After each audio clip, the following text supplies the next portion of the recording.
Logetown is silent. No storm, no roaring crowd, no man laughing at the end of the world. Just rain tapping on stone as Gol D. Roger kneels on the platform. And no one calls him Pirate King. In the original timeline, this is where everything explodes. One speech, one smile, and the great pirate era is born. But what if that moment never happens? What if Roger dies here as just another dangerous pirate captain, never reaching Laugh-Tale, never confirming the One Piece, never turning the whole sea into a battlefield of dreams? You see, in this timeline, there was no final voyage to the last island, no Oden laughing at the truth of the world, no logbook recording the void century. Roger's illness caught up to him mid-journey. The Oro Jackson turned back, and the greatest mystery on the seas stayed just that, a rumor. Or the Marines captured a legend in the making, not a man who had already conquered the Grand Line. Here's the kicker. Without that one declaration, the execution feels small. There's no global broadcast of a treasure waiting at the end of the world. No wave of rookie pirates setting sail overnight. The world government doesn't scramble to suppress Roger's last words, because he doesn't get any. They quietly brand him a criminal, erase his name from the front page, and the age of piracy never detonates the way we remember. What does that change? Instantly, everything. Shanks never stands on the prow of the Oro Jackson as it reaches Laugh-Tale. He never sees the truth that shaped his ideals. So when he meets a kid named Luffy in Fuchsia Village, what dream does he pass on? Does he even value that straw hat the same way? If it isn't tied to the man who reached the end, and without a confirmed One Piece, does Luffy ever slam his fists on the bar and shout that he'll be Pirate King? Or does he grow up in a quieter East Blue, where pirates are just criminals and not symbols of freedom? Imagine Ace training under Garp's iron fist instead of chasing after a brother's impossible dream. Imagine Marineford never becoming the war that changed everything, because the build-up to that conflict never exists. The stakes go even higher. Without the Great Pirate Era, the Yonko system doesn't crystallize the same way. Whitebeard is still terrifying, but he isn't framed as the man closest to One Piece. Kaido and Big Mom don't rise in reaction to a world obsessed with that final treasure. The Shichibukai project? It might never be born. Because the Marines aren't drowning under a tidal wave of post-Roger pirates. Meanwhile, the world government's darkest secret stays buried. No crew ever reads the poneglyphs on Laugh-Tale. No one links the ancient weapons, the void century, and the will of D into one explosive truth. Dragon's revolutionary army grows in the shadows, but without Roger's era shaking the world, does their final war ever get the spark it needs? So ladies and gentlemen, imagine Marineford, Enies Lobby, Wano. All rewritten because one ship never reached one island at the end of the world. No Pirate King, no public promise of the One Piece, just a muted sea, a silenced scaffold, and a world where destiny never gets called out by name. But what if that quiet is the most dangerous thing of all? Let's dive into how this new timeline actually forms, and who rises to fill the empty throne Roger left behind. Defining the divergence. Which Roger are we erasing? So before we start rewriting history, we need to answer one simple question. Which Gol D. Roger are we erasing? Because how he fails to reach the One Piece completely changes what kind of world Luffy is born into, and who, if anyone, ever dares to chase that final island again. In the original timeline, Roger is the man who makes it all the way. He reaches Laugh-Tale, learns the truth of the Void Century, laughs at the treasure, and then turns himself in, staging a public execution that instantly detonates the Great Pirate Era with a single sentence. But what if that chain never completes? There are three main ways this can break, and each one spins out a different nightmare for the world government. First route, Roger's illness wins early. He doesn't hold out until Laugh-Tale. He collapses mid-journey, somewhere past Wano, before the Oro Jackson ever reaches the end of the Grand Line. Rayleigh, Oden's logbook, Shanks, Buggy, everyone is left with fragments, hints, no full picture. The One Piece is a rumor to them, not a certainty. No Pirate King, No, I found it. Just a captain who died like any other legend, right before the finish line. Second route. Roger turns back. He sees the last island on the horizon, feels his body failing, and decides that dragging his crew to that truth is too dangerous. In this timeline, the Roger pirates disband with knowledge that something is there, but with no proof, no name, and no public declaration. Shanks carries a will, but not a completed story. The world government breathes. Not easy, but easier. Third route is the darkest. The Marines get him first. They capture Roger in secret, execute him quietly. No crowd, no last words, no broadcast. The Gorosei erase the Pirate King before the title is ever spoken. The One Piece stays a myth only whispered about in back rooms of Marie-Joie and half-burned O'Hara texts. Here's the kicker. We're not changing the existence of the One Piece, or the Void Century, or Laugh Tale itself. All of that still sits at the end of the world. We're only changing one thing, Roger's success in reaching it and telling everyone he did. The treasure is there. The truth is there. But the signal never goes out. For this video, we're locking in that first branch as our core timeline. Roger dies from his illness before reaching Laugh Tale.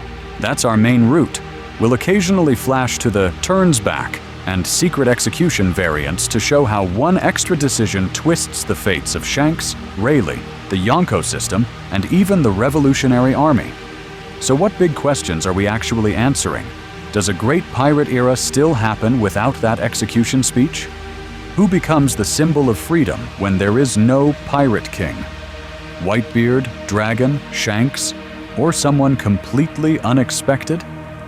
And if the Void Century truth stays buried, how long can the world government keep its grip before the cracks start showing anyway? Let's dive into this with a clear roadmap. First, a quick baseline recap of Roger's canon journey so we all know exactly where the rails are. And then we'll mark the precise moment his illness cuts that journey short. After that, it's a fast, warlike march through decades of alternate history, from Roger's quiet death to Shanks' lost inheritance, to the day a boy named Luffy sets sail in a world where nobody has ever shouted, "One Piece is real." Anchoring to canon. Who was Gol D. Roger in the original timeline? So let's lock in the baseline. Because before we break the rails, we need to remember just how hard Gol D. Roger carved them into the world. In the original timeline, Roger doesn't start as the Pirate King. He starts as a nobody sailing in the shadow of Rocks D. Sebek, in an era where monsters like Whitebeard, Big Mom, and Kaido share one ship. He survives that age, builds his own crew, piece by piece. And suddenly, this no-name from Logetown is sailing with legends. Silver's Rayleigh, the Dark King, Skopper Gaban. Later, Kozuki Oden, the wandering daimyo who literally reads the stones the world fears. Roger doesn't just wander into history. He punches straight through the Grand Line. He clashes with Garp so many times they're called the Heroes of the Marines and the Pirate King, off the same rivalry. He reaches Lodestar Island, hits the limit that stumped everyone else, and then breaks past it by chasing the poneglyphs themselves. Here's the kicker. Laugh Tale isn't RNG. The path to the One Piece is a puzzle box. 4 road poneglyphs, scattered between Yonko territories and ancient sites. You see, Oden's ability to read them, and his logbook on the Oro Jackson, turn Roger's final voyage into a guided missile aimed at the truth. He and his crew follow that redstone trail, island to island, until they finally reach the last island, learn the Void Century, the ancient weapons, Joy Boy's failure. And they laugh. That's when Laugh Tale is born. And then, Roger is dying. Time-anchored moment number 1. He disbands the crew, sends Oden back to Wano, tells Rayleigh and the others to live free. No desperate last stand. No clinging to the throne. He walks into the hands of the world government on his own terms. Time-anchored moment number 2. Logetown, the execution platform. In the original timeline, this is the instant the world splits in half. Before Roger's last words, piracy is dangerous. but contained. The Marines and the world government are the unquestioned center of gravity. After his last words, "My treasure? If you want it, you can have it. I left everything in one place." The entire planet detonates. The great pirate era begins. Everyone suddenly has a direction. One Piece, Laugh Tale, the throne he vacated. That one speech shapes lives. Shanks is on that final voyage, sees the truth of the world, then spends the next decades carrying Roger's will, waiting for the right person, Luffy, to inherit that straw hat. Buggy misses Laugh Tale by getting sick and falls into a lifetime of insecurity and accidental legend. Whitebeard becomes the one man closest to the throne, Roger's greatest rival and the guardian of Ace's destiny. The world government, terrified by the will of D and the prophecy of a war that will engulf the world, creates the Shichibukai system, leans harder into Buster Calls, and starts playing defense against a dream. So when we ask, what if Roger never found the One Piece? We're not just changing a voyage, we're erasing that fault line between before Roger's last words and after. And in this timeline, where that speech never hits the air, everything from the Yonko system to Luffy's first step onto the sea has to be rebuilt from scratch. Let's dive into that collapse of destiny next. The final voyage that never reached the end. So let's dive into the moment where destiny itself glitches, because up to a certain point, everything in this timeline looks exactly like the story we know. The Oro Jackson still cuts through the calm belt like a legend, sea kings towering on all sides, while that tiny ship carves a path no one else dares to trace. Odin is still on deck, hand pressed to ancient stone. We're reading poneglyphs out loud while the crew drinks in the truth of the Void Century piece by piece. In the original timeline, all those roads line up. The 4 road poneglyphs, the final coordinate, the last island. They reach Laugh Tale. They see the treasure of the world. Everyone laughs and cries at how ridiculous the story really is. And Roger names that place Laugh Tale with tears in his eyes. But what if that last step never happens? Here's the kicker. In this timeline, Roger's illness doesn't wait. It accelerates. Suddenly. Violently. One island short of the final destination, right after they track down the 3rd road poneglyph and are closing in on the 4th, Roger collapses on the deck. Blood on his hand. Hacking cough that doesn't stop this time. The man who stared down rocks is now struggling just to breathe. Everyone freezes. You see Rayleigh's cigarette fall from his mouth. Shanks and Buggy rush forward. Odin's eyes widen because the prophecy he heard from Toki, the dawn of the world, is hanging on this man's life. In the original timeline, this breakdown happens after the journey is complete, when Roger is already Pirate King in all but name. But in this timeline, the crew is forced into a choice right at the brink. Press on to the last road poneglyph, or turn back to save their captain. That's where the split hits.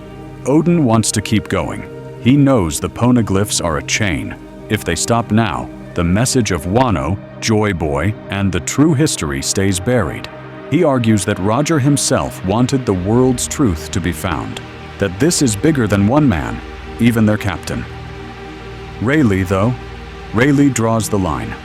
He's not watching his brother die chasing one more stone. For him, the right history is the one where Roger lives long enough to go home, settle his affairs, and face his fate on his own terms, not as a corpse on some nameless rock. The crew fractures emotionally in a way they never did at Marineford or anywhere else. Voices rise. Shanks is torn. Buggy is terrified. The doctors are shouting that another day in that condition could finish Roger instantly. And in the end, the Oro Jackson turns, one island short. No final road poneglyph. No last island. They never see the treasure of the world, and the name Laugh Tale is never spoken into existence. So what does that make Roger now? Instead of the man who laughed at the world's story and became Pirate King, he becomes the legend of Almost, the captain who reached the edge of the map and failed. But if the Pirate King never truly exists, who fills that vacuum And how does that reshape Luffy's entire path? That's where this timeline really starts to break. A pirate king without a crown. Roger's quiet end. So in this timeline, the man who almost became Pirate King walks away from the edge of the world and walks straight toward his own end. In the original timeline, Roger turns himself in like a man who's already seen the final page of the story and decides to light the world on fire. But what if, instead, he surrenders as a failure? A terminally ill pirate whose body is breaking down, whose crew has disbanded, and who never reached Laugh Tale. No Pirate King, no completed dream. Just Goldie Roger, the dying captain who ran out of time. The Marines don't get a living legend with a crown. They get a sick man in chains. You see, that changes everything. Without a confirmed One Piece, the world government isn't staring at a ticking time bomb of truth. There's no need to risk a massive public execution that could spiral into chaos. No treasure to confirm. No Laugh Tale to accidentally leak. So the Gorosei make a different call. In this timeline, they don't turn Roger into a symbol. They erase him. Logtown is still chosen. But it's not a festival. It's a lockdown. Instead of roaring crowds and banners, the plaza is mostly empty, ringed by steel and rifles. The execution platform goes up before dawn. Civilians are pushed back streets away. Journalists are denied entry or quietly reassigned. There are no cameras broadcasting to the world, no reporters hanging off rooftops, no pirates sneaking into the crowd. Shanks and Buggy? They're not in the front row watching their captain smile at the sky. They're scattered across the seas, hearing rumors that their old captain was taken, but never seeing how it ends. Roger is marched up those steps under a gray, silent sky. The Marines present are veterans, executioners, and a few high-ranking officers under strict orders. No speeches, no questions, no chances. And Roger himself? That's where it gets brutal. He's still a man with the will of D, still someone who's seen more than almost anyone alive. He knows about the Void Century and fragments. He's glimpsed the outlines of a vast lie, but he hasn't seen the full picture. Our Odin's logbook is incomplete. The final island is still a rumor even to him. So as he kneels, does he believe someone else will finish the journey he couldn't? Or does he feel that the chain was broken with him, that the will he's carrying never quite ignited? Here's the kicker. There are no last words. When the executioners raise their weapons, a Marine officer stands inches away, ready to cut him off at the first syllable. Roger smiles, maybe starts to say a name, a warning, a promise, and Steele ends it before anyone can hear. No treasure, no go and find it. Just silence. The world wakes up to a single line in the paper. A dangerous pirate named Gol D. Roger was executed in Logtown. No Pirate King. No era-defining quote. No great pirate era exploding overnight. To everyone else, he's just another criminal removed from the board. And yet, out on the calm belt, in the deep of the Grand Line, the sea itself feels like it's holding its breath. Because when a will that big dies unfinished, something has to pick it up. So who hears that silent echo first?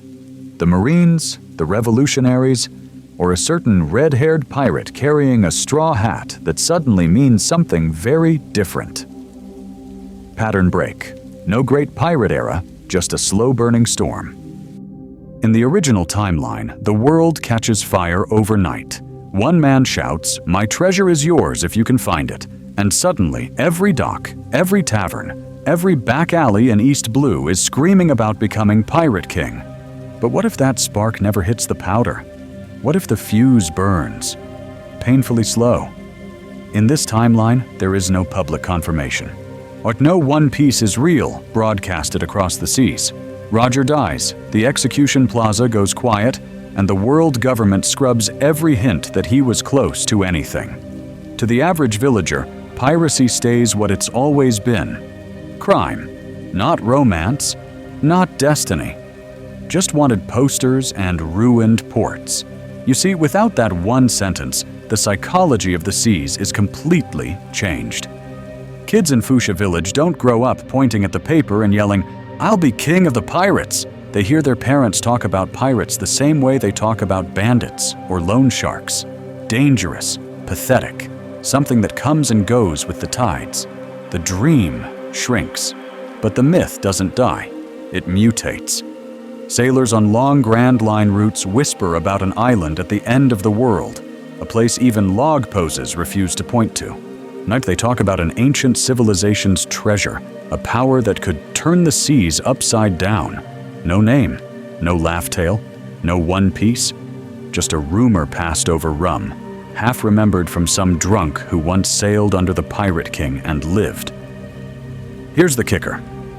That rumor is too vague to rally anyone, but just sharp enough to haunt the people who matter.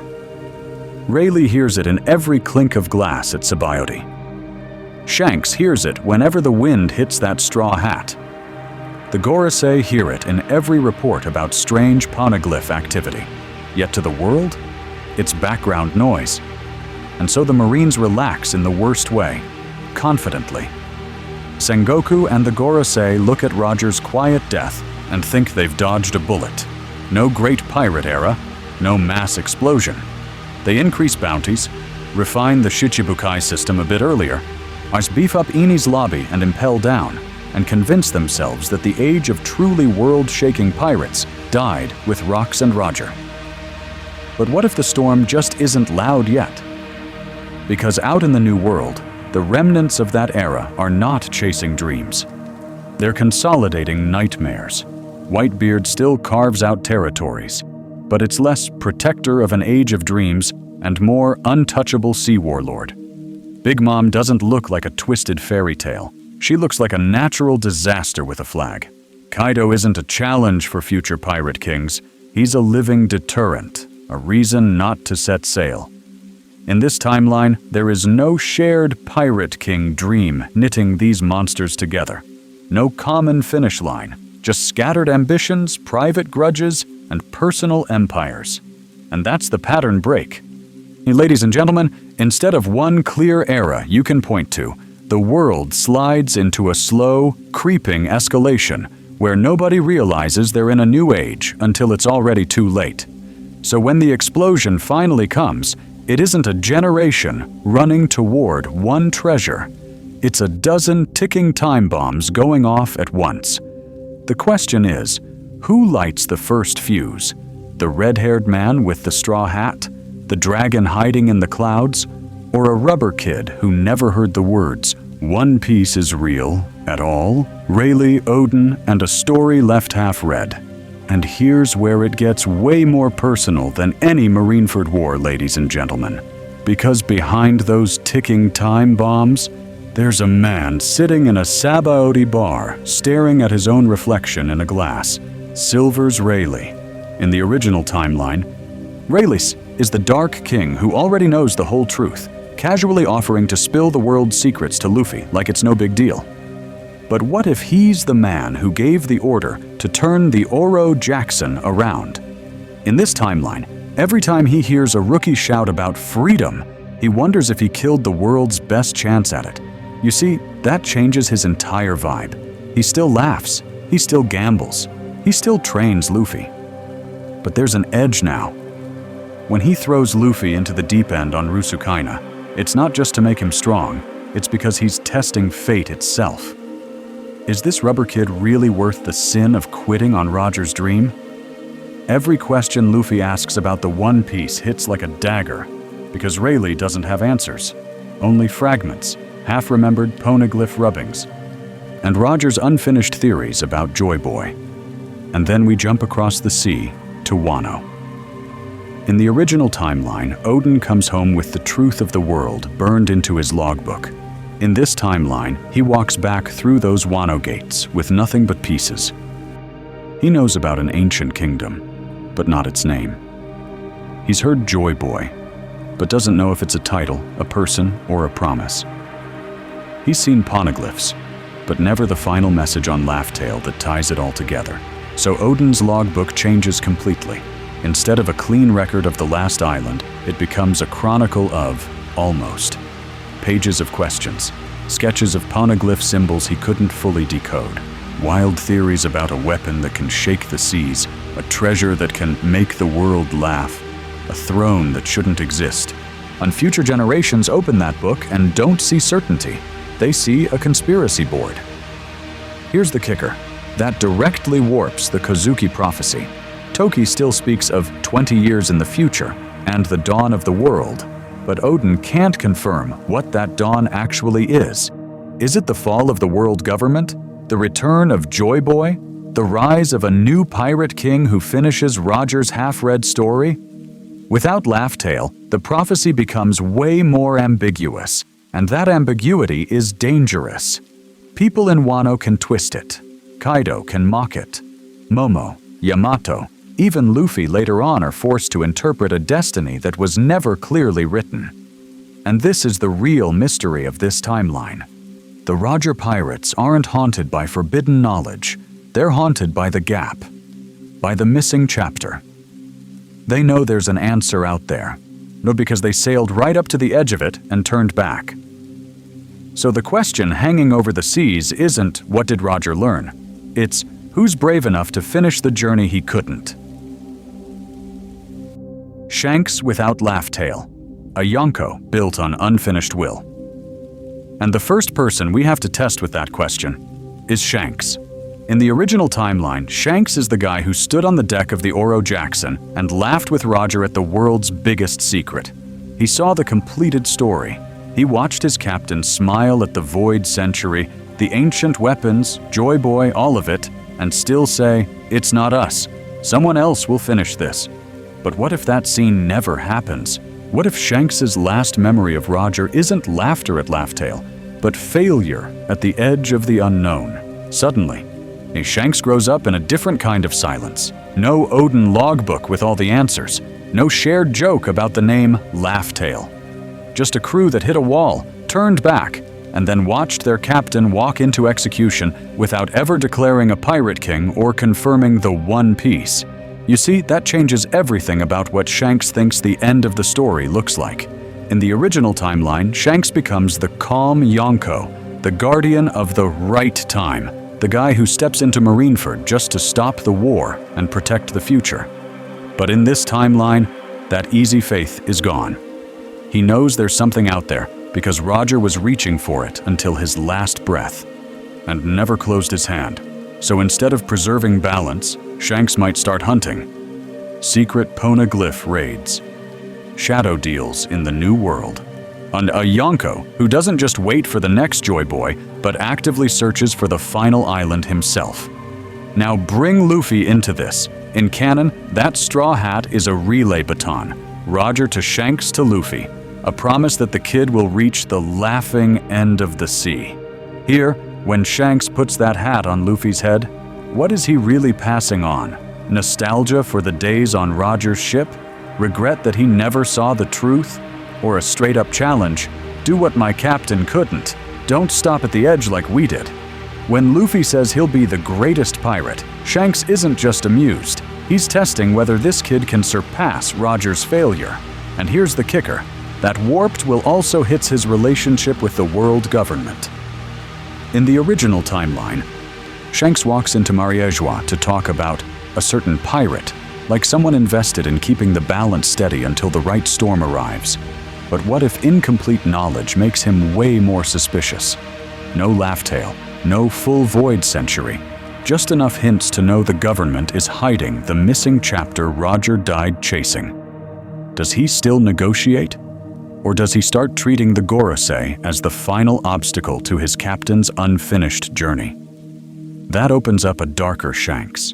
Not evil, but driven. A man who can't let the story fade out where Roger stopped. Imagine him clashing with the government years earlier, intercepting Cypher Paul at O'Hara-style incidents, cutting down agents who get too close to poneglyph scholars, not to protect balance, but to keep the path to the last island open for himself. What if the red-haired Yonko is racing Luffy to the truth instead of patiently waiting for him to arrive? Because if Shanks refuses to sit still, then the next move doesn't belong to the pirates at all. It belongs to the world government and the monster hiding behind them. Buggy the Clown, legend of the almost pirate king. And the monster isn't Kaido or Blackbeard. It's something way dumber and way more dangerous. It's Buggy. Because in this timeline, when Roger never reaches Laugh Tale, there is no grand speech, no One Piece is real, no clean legend for the world to cling to. So who steps up to explain what happened on that final, failed voyage? Not Rayleigh in a bar, not Shanks on a quiet shore. It's the loudest fraud in the room. It's the clown who won't shut up. In the original timeline, as Buggy milks his connection to the Pirate King like crazy. I sailed with Roger. I knew Shanks. I was there. He stacks clout on top of clout and turns a footnote into a headline. But what if, in this timeline, that brag becomes the only accessible version of Roger's ending that most people ever hear? Suddenly, Buggy isn't just flexing. He's writing history. He starts small at first. Yeah, Roger was about to become Pirate King, but I told him it wasn't worth it. Then it escalates. Fast. Buggy claims Roger stood before a godlike treasure, a light so bright it warped the sky, and turned back because only a chosen few could withstand its curse. He swears the last island itself rejects the unworthy, that the sea swallowed ships that dared to approach, that even the Oro Jackson trembled. Here's the kicker. No one can verify any of this. The world government is hiding the truth.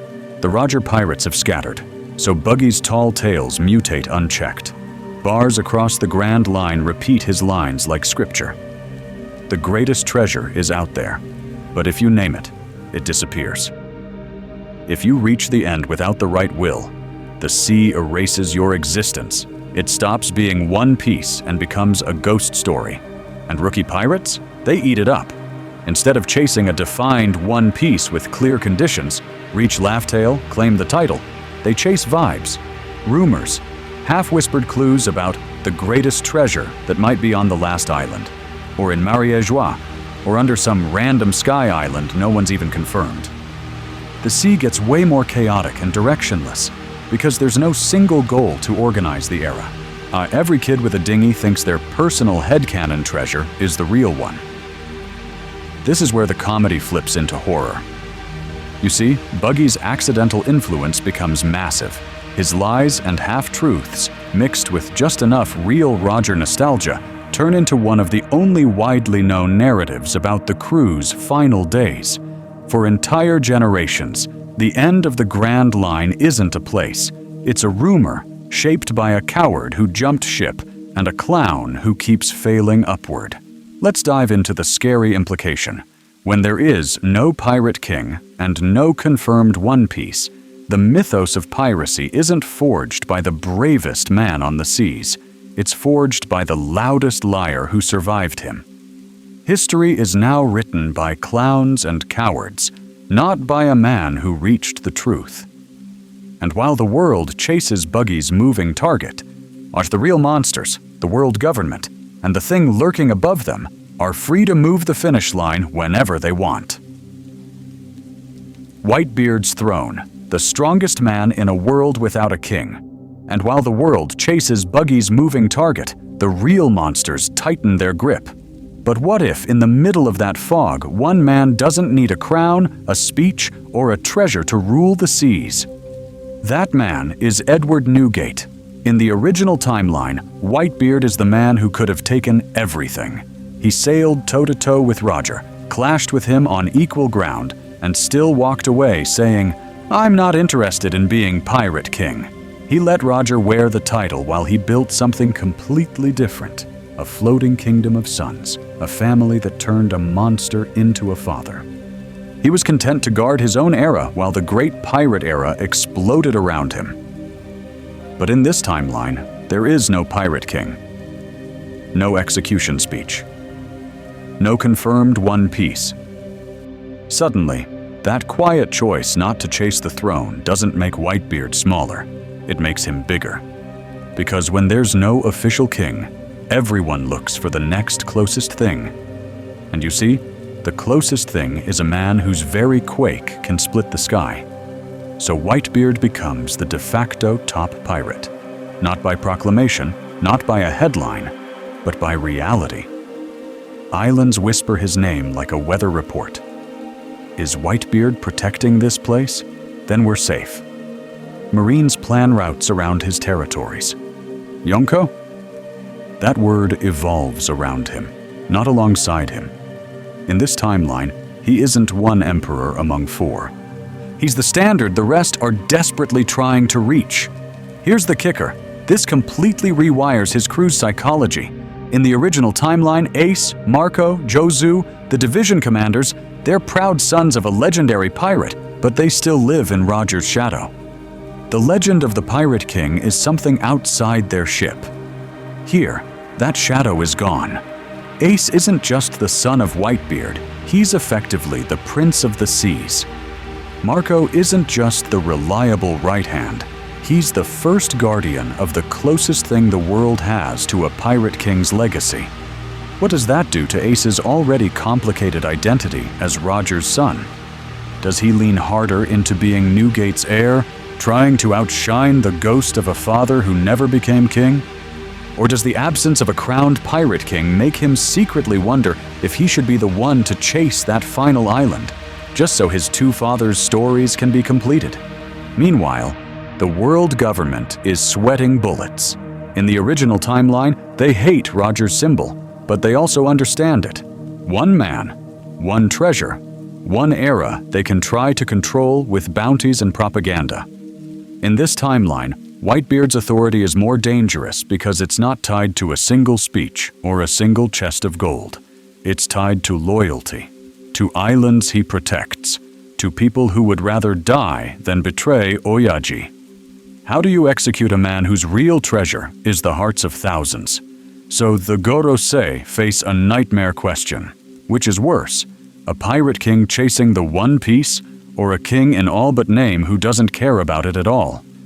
If Whitebeard never moves toward the final island, does that lull the seas into a strange, heavy peace under his shadow?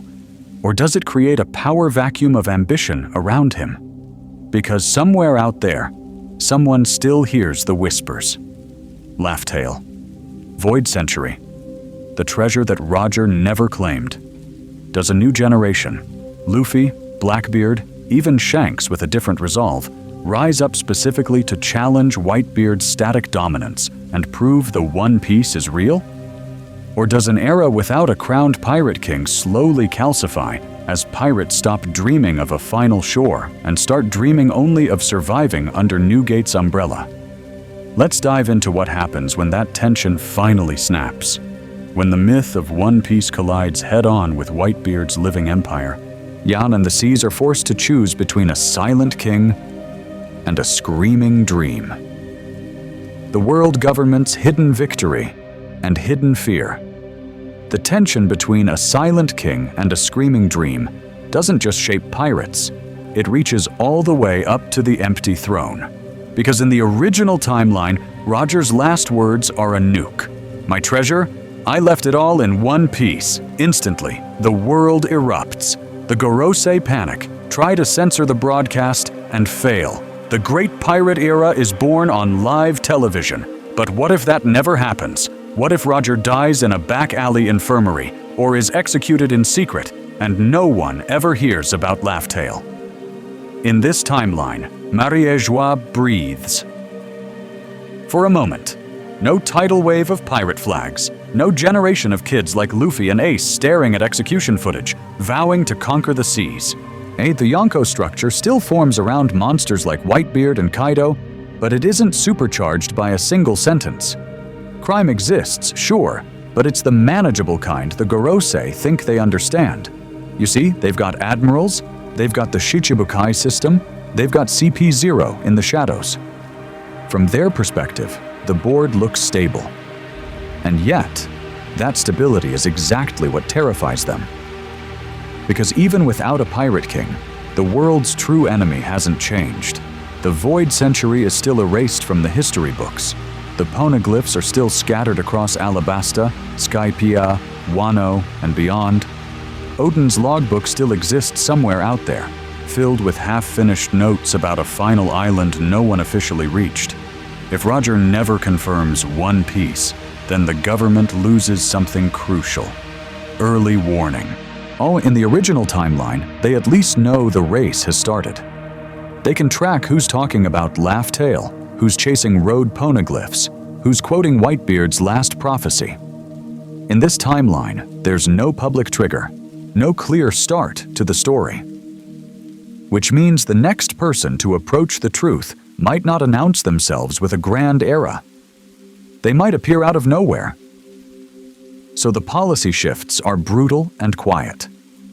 Instead of focusing on putting out pirate fires, the world government turns inward.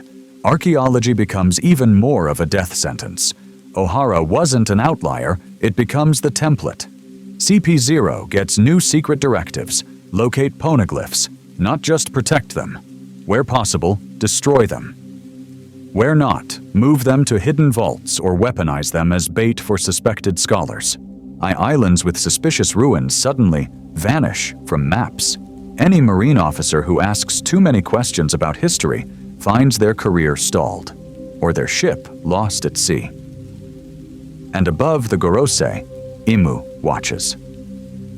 Picture this: a vast chamber under the empty throne, lit by a single, cold spotlight. On the floor, a world map, but with one corner left strangely untouched. No ink, no island name, just a blank space where Laugh Tale should be. Imu stands over it, eyes fixed on the emptiness, knowing Roger's silence didn't erase that island. It only erased the countdown. Here's the kicker. Without Roger's era to burn away the weak and rally the strong, the Great War Whitebeard spoke of doesn't vanish. It festers. Who reaches that blank space first now? A Yonko? A revolutionary? Or someone far more dangerous that no one is tracking yet? And Lore Shockwave, Joy Boy, the Will of D, and a prophecy delayed.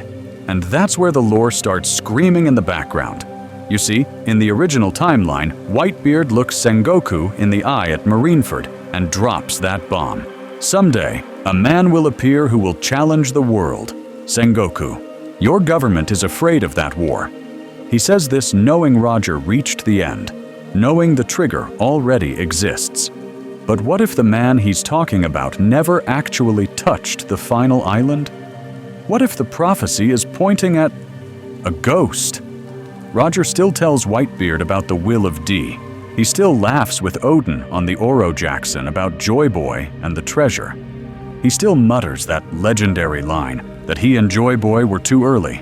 But in this timeline, those words don't come after seeing Laugh Tale. They come halfway there. Artsik, unsure, guessing at a pattern he never fully confirms.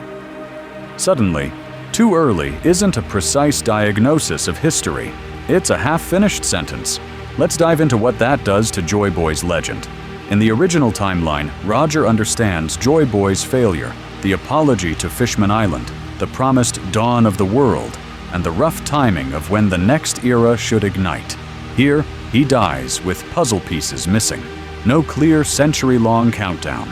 No certainty about when the sea itself is supposed to flip. The prophecy still exists, but it's blurred at the edges, less like a roadmap and more like a scary campfire story passed between monsters. And the Will of D? Here's the kicker. Without a Pirate King D who publicly shakes the world, that initial D stays a weird coincidence in marine records. Garp, Dragon, Teach, and Law's family. A few scattered criminals and heroes. No Marineford speech. No confirmed link between that letter and world-shaking events. So the Gorosei keep whispering in dark rooms, but everyone else shrugs. It's trivia, not destiny. This instantly ricochets into the Revolutionary Army. Dragon still hates the Celestial Dragons. He still sees nations crushed under the world government's boot and walks away from the Marines. But without Roger's era as the backdrop, without the Pirate King as the symbol of absolute freedom, the revolutionaries can't just latch onto a pirate myth and weaponize it. They have to build their own. So in this timeline, Dragon isn't pointing to Roger's execution and saying, "That's the moment the world changed." He's pointing to empty skies over Marie Joie and saying, "We will be the storm." The banners, the speeches, the secret meetings with Kuma and Ivankov, All of it leans less on inherited will and more on manufactured legend. They're not inheriting a torch from Roger. They're trying to light a brand new fire with wet wood. Here's your pattern interrupt. Imagine Luffy growing up in that world. No clear pirate king, no famous last words. The big prophecies still exist. Joy Boy, the D, the Promised Dawn. But they're floating in the dark, waiting for a trigger that never came from Roger. So who becomes the spark now? A Yonko? A revolutionary? Or, ladies and gentlemen, the rubber kid from Fuchsia Village who doesn't even know he's walking into an unfinished prophecy? Because if Roger never reached the truth, then the next person who does won't just inherit a will. They'll define what that will even is. On East Blue, without a dream, does Luffy still set sail? So let's zoom in on that rubber kid, because this is where everything gets weird. We leave the empty throne rooms and secret prophecies behind and drop straight into Fuchsia Village. A Fuchsia Village that never heard the words Pirate King. In the original timeline, Luffy grows up in a world where Roger's name is everywhere. Pirate flags, wanted posters, drunk pirates at the bar yelling about the man who conquered the Grand Line. That legend is the air he breathes. But what if that air is gone? In this timeline, the tavern walls are bare. No glorified Roger posters, no bounty charts turning him into a myth. Just the occasional wanted poster for some nameless East Blue thug, and a marine notice warning that the Grand Line is suicide. You see, without Roger's public execution speech, nobody in Fuchsia is talking about One Piece. Makino doesn't hear sailors bragging they'll find Laugh-Tale. The kids don't play Pirate King in the streets. They just hear vague, half-whispered tales.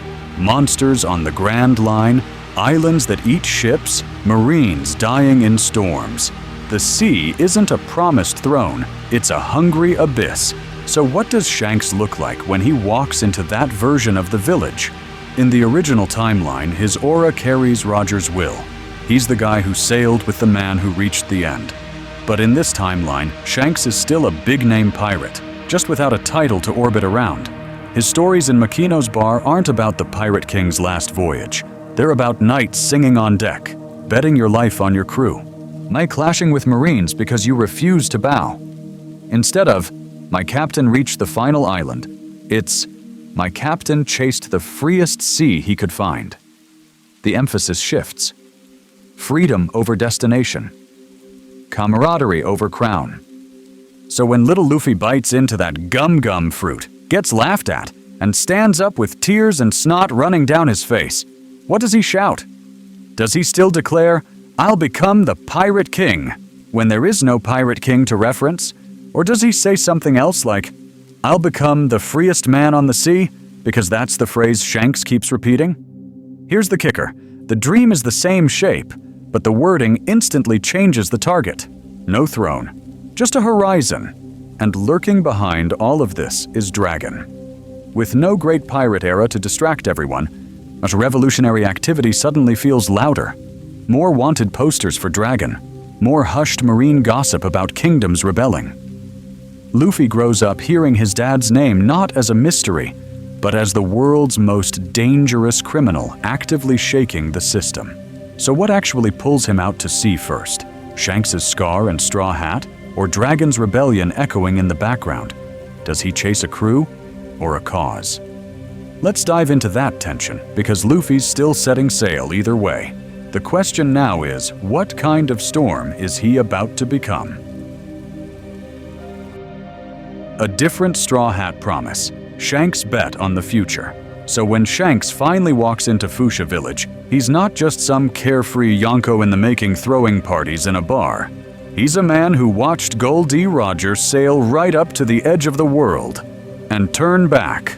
No Laugh-Tale. No final answer. No Pirate King.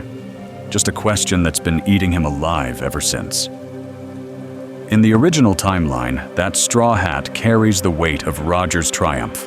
He found the One Piece, saw the truth, laughed at the world, and passed his will on to Shanks, who then passes it to Luffy. Simple, clean, legendary. But what if that entire chain is broken? In this timeline, when Shanks looks at that hat, he doesn't see a crown. He sees unfinished business. He sees the last island they never reached, the poneglyphs they couldn't quite connect, the void century that stayed just out of reach. You see, every time Luffy yells about becoming king of the pirates, Shanks flinches internally. Not because it's stupid, but because he's heard that dream before from a captain who died without ever proving the One Piece was real. Outwardly, and he laughs, he drinks, he bets his life on the kid. But inside, he's asking himself one brutal question. Is this the one who finally goes farther than Roger? Or is this just another dreamer destined to stop halfway? Let's dive into that iconic scene with the Sea King. In the original timeline, Shanks losing his arm is a statement. He's wagering everything on the new era, just like Roger did after Laugh Tale.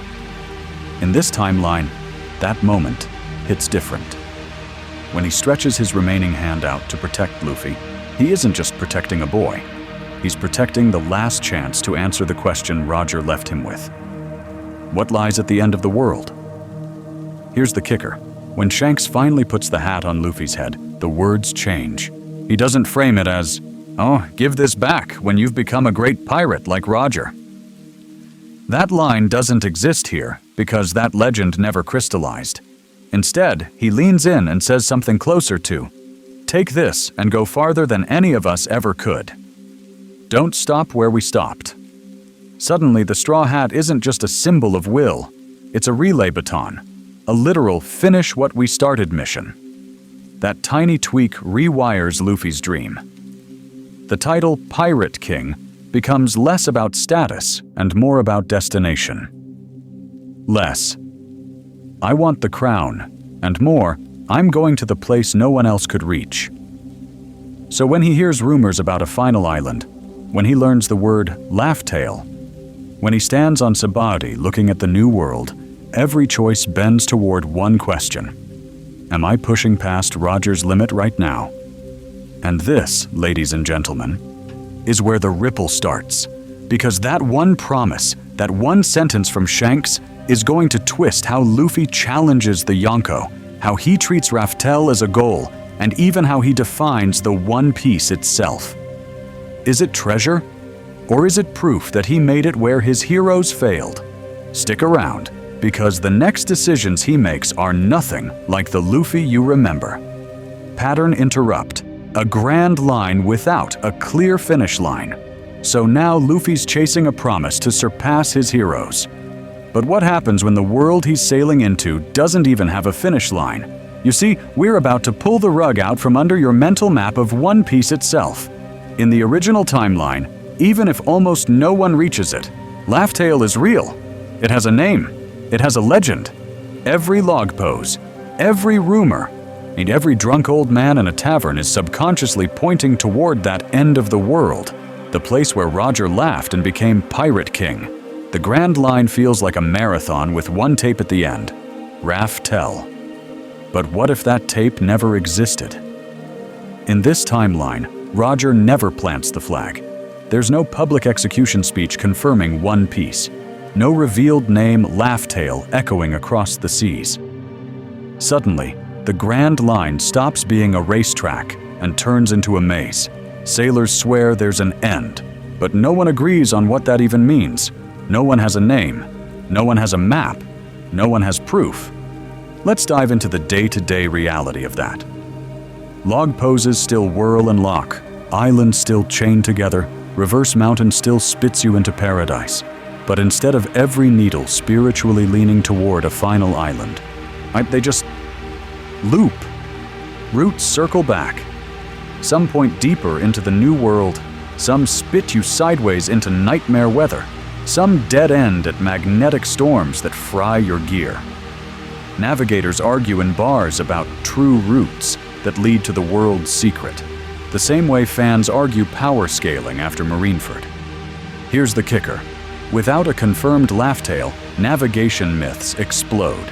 Instead of, "Someday I'll reach the last island," pirates start thinking, "Someday I'll own this sea." Yonko-level monsters don't care about a crown they've never seen. They carve out empires. One emperor rules a winter belt of islands. Another dominates a stretch of sky islands. Another controls the Calm Belt trade. They don't climb a single ladder, they build their own thrones. And that changes rivalries instantly. In the original timeline, everyone's subconsciously auditioning for Pirate King, even if they don't say it out loud. Whitebeard, Kaido, Big Mom, Shanks, they're all measured against Roger's ghost. In this timeline, there is no Pirate King title to chase, so clashes stop being who's closest to the top and become whose flag gets erased. Crews go to war over ideology, over how to treat oppressed islands, over ancient weapons, or just because a rival disrespected their territory 10 years ago. Pattern interrupt time. Erase that red line in your head. The one that runs clean from Reverse Mountain to Laugh-Tale? Gone. Delete it. The story's geography has lost its climax. There's no guaranteed final chapter island waiting at the end of the map. No promised Marineford-level war at the so-called last stop. Luffy isn't racing toward a dot named Raftel. He's charging into a fog where even Rayleigh doesn't know if an ultimate island exists. So what does a dream like, "I'll find the greatest treasure," even look like when the world itself refuses to admit there's a finish line? That, ladies and gentlemen, is the pressure cooker we're dropping Luffy into next. Yonko system reforged. Who fills the power vacuum? And while Luffy is charging into that fog, the rest of the world has a different problem. Who actually rules these seas when there is no Pirate King to point at? In the original timeline, the Yonko label shows up as a reaction. Roger dies, confirms One Piece, the Great Pirate Era explodes, and decades later, the world needs a shorthand for these 4 monsters in the New World that even the Marines don't want to touch. But what if that explosion never happens? What if the seas stay chaotic, unbranded, and the government has to invent a new kind of boogeyman just to keep everyone in line? In this timeline, the Yonko system doesn't emerge as a calm summary of the status quo. It's a panic button. You see, without Roger's execution speech to unify the dream, piracy grows crooked instead of wide. Fewer dreamers, more monsters. Whitebeard still carves out his territory. Big Mom still builds Tatoland. Kaido still hunts for a war that can kill him. And lurking behind them? The lingering shadow of rocks. Because without a Pirate King era to overwrite that memory, God Valley is still the cautionary tale whispered in Mary Joie's. So the Gorosei look at this boiling new world and do something desperate. They brand these outliers Yonko early, not as a neutral term but as propaganda. 4 emperors sounds clean. Contained, a way to tell the public and the Marines that the chaos has borders. Whitebeard, Big Mom, Kaido, and then a 4th slot that keeps changing in the reports as different rocks remnants and rising freaks crash into that ceiling until someone actually survives long enough to wear the crown. Here's the kicker. That 4th emperor might not be Shanks. In the original timeline, Shanks rides the emotional aftershock of Roger's legend. He inherits the straw hat, the will, the myth. In this timeline, he's just a frighteningly competent red-haired captain chasing a rumor of a final island that even Rayleigh can't confirm. His rise is slower, more in the shadows, defined by information wars and secret pacts instead of that iconic "he's Roger's apprentice" aura. Instead, you could see a hardened Rocks affiliate like Shiki holding that seat for years, or some government-backed pirate kingmaker propped up to keep the real monsters fighting each other. Imagine a Cypher Paul-guided emperor allowed to rampage so long as they point their cannon at Whitebeard or Kaido when ordered. What does that do to Marineford-level politics when the line between pirate and dog of the government is suddenly blurred? And hanging over all of them is the same unanswered question that's driving Luffy. If no one has claimed the treasure of the world, what does the top actually mean? Does Kaido decide the only throne worth taking is Mary Joie's itself? Does Big Mom reinterpret the One Piece as the ultimate ingredient for her dream nation? Let's dive into that next, ladies and gentlemen. It's because each emperor's path just got twisted, and Kaido and Big Mom are about to rewrite what end of the world really means in this story. Marineford without a Pirate King legacy. Kaido and Big Mom are rewriting the end of the world, but there's one battlefield where the world's fate was decided in the original timeline. Marineford, the war where everything changed. But what if that war still happens, without a Pirate King's legacy hanging over it? In the original timeline, Marineford is a global event. Ace isn't just a commander of Whitebeard. He's the son of Gol D. Roger, the Pirate King, executed on live broadcast to crush the very idea of chasing the One Piece. Whitebeard is framed as the last monster of Roger's era, the final wall before the New Age, and everyone is watching. Civilians, pirates, and even kids like Luffy who grew up on Roger's legend. But in this timeline, Roger never reached Laugh Tale. There is no Pirate King, no execution speech that instantly ignites the great pirate era. So who is Ace now? He's still the son of Gol D. Roger by blood, still carries the D, but his existence is a rumor buried in marine files instead of a myth shouted to the sky. You see, Ace becomes less of a symbol and more of a secret, a living piece of classified history.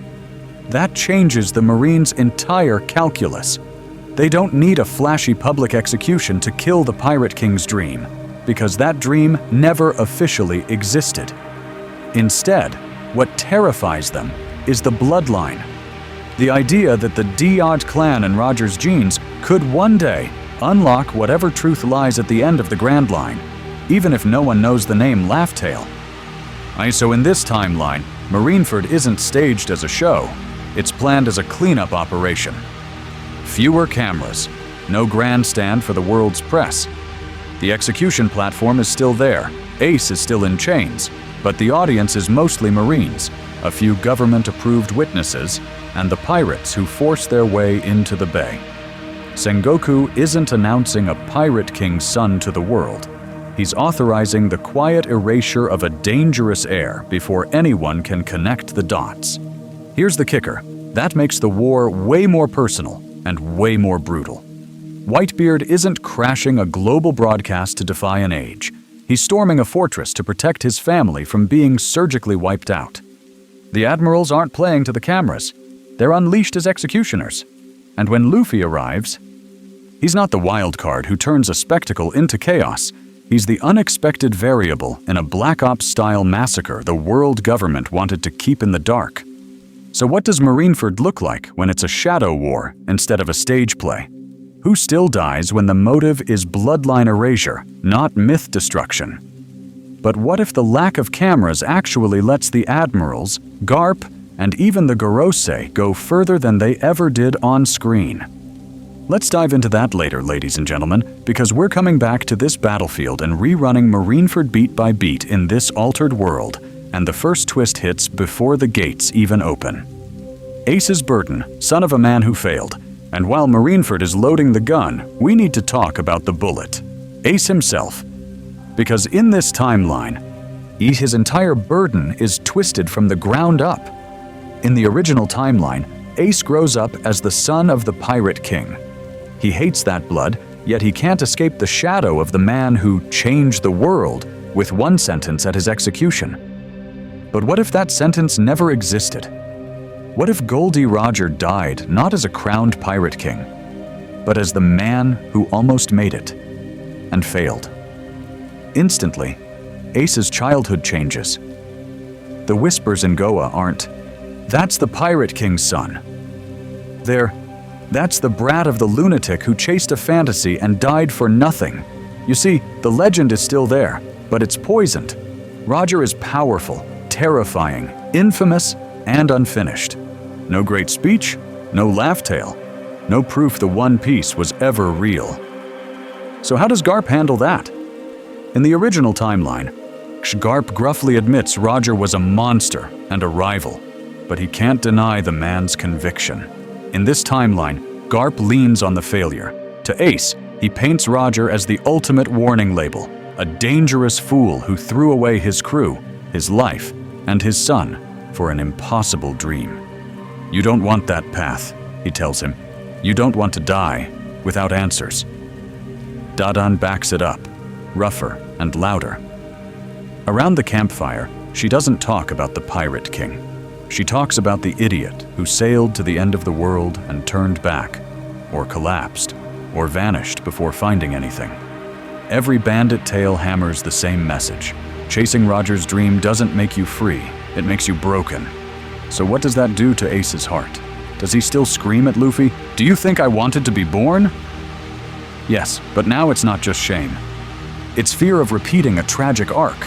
His dream becomes way more complicated. On the surface, he still wants his own name, his own flag, his own era separate from Roger. But deep down, he's keeping score against a ghost. If Roger died before reaching the final island, Ace quietly vows to go further. To stand on the last shore his father never touched and prove the journey wasn't meaningless. And that's where Whitebeard enters as an even heavier symbol. In the original timeline, Whitebeard is Roger's greatest rival, the other mountain on the sea. But in this timeline, he's the man who stayed standing while Roger fell short. The Yonko who never needed a final island to be the strongest. When Ace pledges his life to Whitebeard, it isn't just love for a father figure, it's loyalty to the alternative. He's saying, I will surpass my father's failure by following the man who never needed that dream. Here's the kicker. That tension tears Ace in half. Every time the world government moves against Whitebeard, it's not just an attack on his captain, it feels like a final verdict on Roger's entire life. So Ace pushes harder. He hunts Blackbeard faster. He challenges the world government more directly.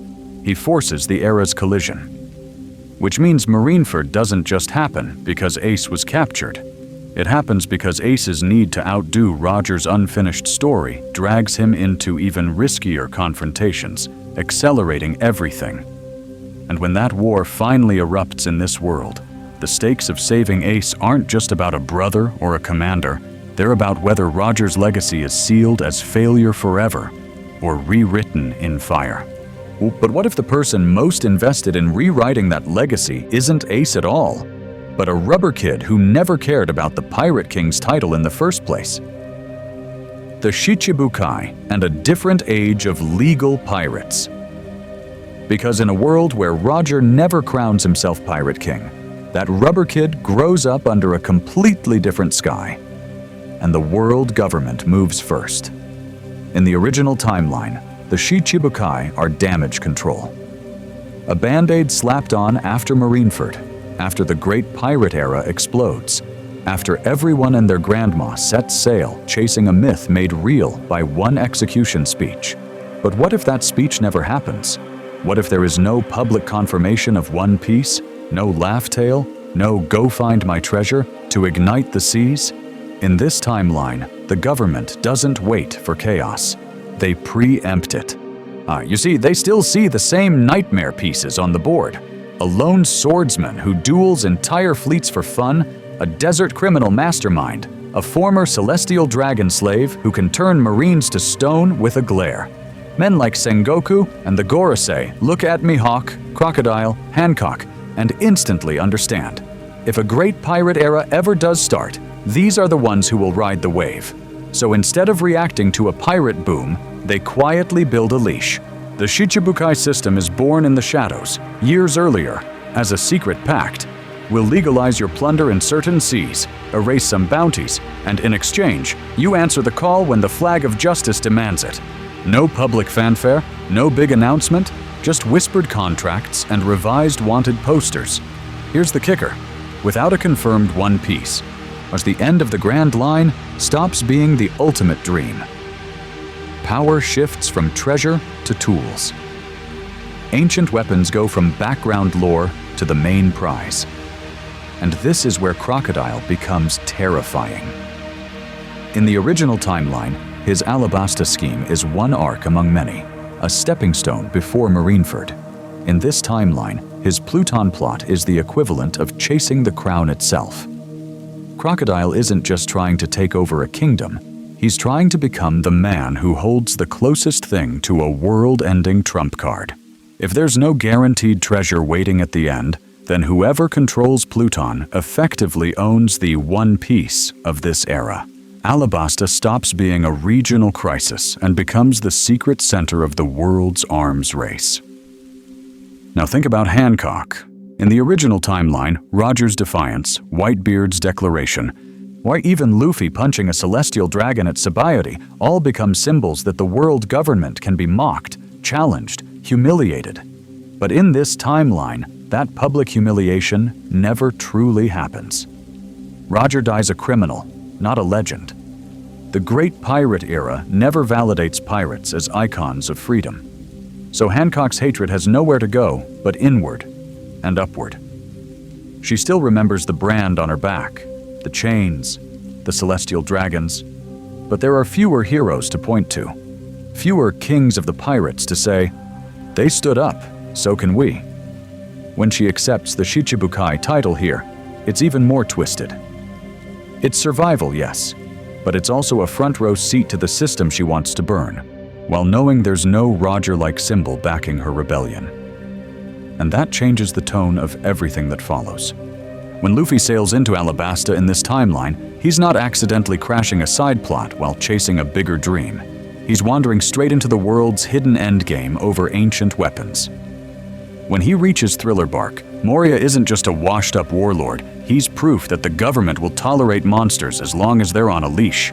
By the time we hit Sabaody, the ideological sky is completely different. Pirates aren't racing for a legendary crown, they're scrambling for any scrap of leverage. Pluton, Shadows, Devil Fruit armies, just to survive under a government that never had its authority publicly shattered. So when Luffy punches that celestial dragon now, it doesn't echo Roger's last words. It becomes the first truly visible crack in a system that's been quietly tightening its grip for decades. And that makes the government's response far, far more extreme. But what happens when that crack lines up with another secret the government's been hiding since Roger's death? One involving a certain red-haired Yonko who never inherited a pirate king's will, yet still carries a straw hat that shouldn't matter in a world without Laugh-Tale? Straw Hat Crew Formation, dreams without a pirate king. So now we zoom in on the crew that's supposed to inherit that broken era, except the era never really ignited. In the original timeline, every Straw Hat is subconsciously chasing or orbiting that one title, Pirate King. But what if that title never meant anything? What if Luffy isn't aiming for a crown, but for the edge of the world itself? Let's dive into Zoro first. In the original timeline, he kneels in that bar and says it outright. If Luffy can't become Pirate King, his own dream is worthless. That line chains his ambition to a throne that doesn't exist here. In this timeline, the promise changes, but the weight doesn't. Zoro looks at this lunatic talking about a sea with no end, an invisible last horizon, and he pledges something even wilder. I'll become the world's greatest swordsman, and you'll be the man who sails farther than anyone. I'll be the freest swordsman's captain. No king, just a captain who refuses every ceiling. Here's the kicker. That tiny wording change reshapes Nami's entire role. Without Laugh-Tale, without a confirmed final island, and her dream to draw a map of the world suddenly becomes the beating heart of the story. She isn't just charting routes for treasure hunters, she's trying to answer the question the world government keeps dodging. Does the sea actually end? Every log pose glitch, every impossible current in the Grand Line becomes evidence in her personal investigation. In this timeline, she's not saving up to buy back Kokoyashi only. She's hoarding navigation data the way others hoard gold. Because if she can prove there is an end, she proves the government's version of the world is a lie. Usopp? He thrives in uncertainty. In the original timeline, his lies feel like goofy exaggerations compared to the clear goal of reaching the Pirate King's island. But what if the world itself is a rumor? Giants. Sea kings the size of islands. Or a final sea that bends the sky. Suddenly his tall tales sit right next to real whispers about a last island nobody can confirm. When he shouts, "I'm the brave warrior who'll see the end of the world," everyone laughs. Yet a part of them wonders, can anyone call that a lie if no one knows the truth? Sanji's All Blue becomes the perfect parallel. In the original timeline, All Blue and One Piece are twin myths orbiting the Pirate King legend. In this timeline, All Blue and the final island are rival miracles. Luffy chases the sea that never ends. Sanji chases the sea where every ocean meets. Two impossible coordinates, two compasses pointing in different directions, but on the same ship. Every time the crew hears a rumor, a current where all fish gather, a storm wall at the world's edge, you see those dreams clash and sink. Do they veer towards Sanji's kitchen paradise or Luffy's endless horizon? And this is where things get dangerous. When this crew finally hits the Grand Line, there's no neat Pirate King ladder, no clear Yonko to dethrone to prove anything. Their clashes with the emperors and the government aren't steps on a career path. They're collisions between people who want to own the world, and a crew that wants to prove the world can't be owned at all. So what happens the first time a Yonko demands to know Luffy's goal, and there's no throne to point at? Only a direction? What happens when that answer reaches a certain red-haired emperor who's been waiting for someone with a straw hat and no interest in being king? Alabasta and Skypiea. Ancient weapons versus an unseen treasure. And that's where the early Grand Line arcs suddenly feel way more dangerous than they did in canon. In the original timeline, Alabasta is our first taste of a warlord running a kingdom-sized scam, with Pluton hanging in the background as this terrifying blueprint. Scary, yes, but still second place to the shining myth of the One Piece. But what if One Piece isn't confirmed? What if there is no Pirate King speech, no guaranteed treasure at the end of the world? In this timeline, Pluton doesn't feel like a side objective. It feels like the main prize. Crocodile's plan instantly levels up. He's not just trying to destabilize a desert kingdom for fun and profit. He's hunting the one weapon the world actually knows exists. A battleship said to erase islands in a single shot becomes the closest thing to a final reward pirates can realistically chase. You see, without Roger pointing everyone toward Laughtail, the ladder to power shrinks. Yonko influence, devil fruits, and then, towering above them, the ancient weapons. And that puts Vivi in a completely different spotlight. In the original timeline, her country is a tragic battleground on the way to Luffy's bigger dream. In this timeline, Alabasta is the center of the most tangible threat to world balance on the map. Her family's secret poneglyph isn't just an awkward legacy. It's the most concrete key anyone has to world-ending firepower. Imagine being Vivi, realizing your father's kingdom isn't just collateral damage in some pirate era. It's the vault door to the strongest card in existence. But here's the kicker. That makes every move the Straw Hats take in Alabasta feel like they're stepping directly onto the world government's nerves. When Robin reads that poneglyph and confirms Pluton's reality, there's no comforting thought of, well, Roger already found the real truth anyway. This is the truth. Right now. In the wrong hands, it replaces the need for any mythical final island entirely. Then we launch into Skypiea. Let's dive into the sky and look at that arc through this lens. The golden city of Shandora isn't just a fun detour with Enel and drums in the clouds. It becomes the next breadcrumb in a trail nobody has ever successfully followed to the end. That poneglyph, Robin reads, the one that talks about Poseidon. Without Laughtail as a known destination, and it feels like a direct line into the Void Century with no confirmed endpoint. Just a growing pattern of these weapons were real, these civilizations were erased, and someone wanted all of this buried. Now think about how the world government reacts. They see Alabasta flare up over Pluton. Then, not long after, reports leak of a sky island, lost gold, and another poneglyph speaking of an ancient weapon. In the original timeline, these are red flags on a path Roger already walked. But in this timeline, they're early warning signs that the route he never completed is still out there, unclaimed, and being pieced together by a single archaeologist on a rookie's ship. So every time Robin places her hands on stone now, it's not just lore for later, it's a live countdown. Every ancient weapon she confirms, And every Void Century hint she uncovers instantly threatens the status quo, because there's no Pirate King legacy to contain that knowledge. Only a scattered set of weapons and truths waiting for someone reckless enough to assemble them. And you know exactly which rubber-brained captain is sailing straight toward the next one. Enies Lobby and the war for history itself. And you know exactly which rubber-brained captain is sailing straight toward the next one. That's why Enies Lobby, in this timeline, isn't just a rescue mission, it's the first real war over history itself. In the original timeline, Robin is the devil child who can read poneglyphs, a living remnant of O'Hara. Dangerous, sure. But what if Roger never reached Laughtail, never confirmed the One Piece, never tied all those stones together into a finished story? In this timeline, Robin isn't just a scholar. She's the single biggest remaining bridge to a truth even Roger failed to reach. She's the missing chapter to a book the Pirate King never finished writing. You see, that instantly changes how the world government looks at her. O'Hara didn't just come close to the Void Century.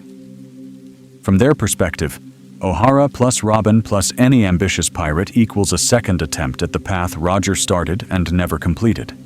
So when CP9 moves in, it's not some cold, clinical assassination mission. It's desperate. It's panicked. These agents are carrying the weight of "never let another Roger be born" on their backs. In the original timeline, CP9 is erasing O'Hara's work and silencing one dangerous survivor. But in this timeline, they're racing against a future they can't predict. But what if some no-name rookie in the East Blue scoops up this woman, sails into the Grand Line, and accidentally walks the same trail the Roger pirates once failed to finish? Suddenly, every buster call, every order to bring back Robin dead or alive, feels like an emergency lockdown on history. That's why Luffy's role at Enies Lobby hits completely differently. When he burns the flag and screams that he wants Robin back, in canon it echoes the Pirate King's defiance, backed by the legend of One Piece. Here, there is no Pirate King myth propping him up, no Marineford prophecy. This is the first time since Roger himself that someone stands in front of the entire world and says, "I don't care who you are, I'm declaring war." It's raw, it's reckless, and it terrifies the people watching from the Holy Land. Because here's the kicker. The Gorosei don't initially see Luffy as the next Pirate King. They see him as something worse, a wild card, a rubber man whose only talent is crashing into historical flashpoints by accident. Alabasta, Sky PIA. Now Enies Lobby with the last true O'Hara scholar at his side. They don't need him to seek the Void Century. They're scared he'll stumble into it. So when that flag burns, ladies and gentlemen, this isn't just a symbolic gesture. It forces a decision. Do they crush Luffy now, before he and Robin can finish the route Roger never did? Or risk letting this chaos element grow into a threat on the scale of the legend that never was? That question won't be answered at Enies Lobby. It's going to echo forward, all the way to Marineford and beyond. And the next time the world gathers for an execution, what the name on the platform might not be Aces at all. Sabaody and the shattered ceiling of the world. So when we jump to Sabaody in this timeline, that unanswered execution question is still hanging over everything like a storm cloud. The world is tense. The seas are crowded. But there's still no Pirate King, no Great Era speech, no clear symbol that says, "You're allowed to defy the heavens." In the original timeline, Luffy punching a celestial dragon is insane, but it fits. He's the kid wearing the Pirate King's straw hat in an age Roger already ignited. Of course, someone was going to swing at a Tenryubito eventually. But what if that punch lands in a world where Roger died quietly?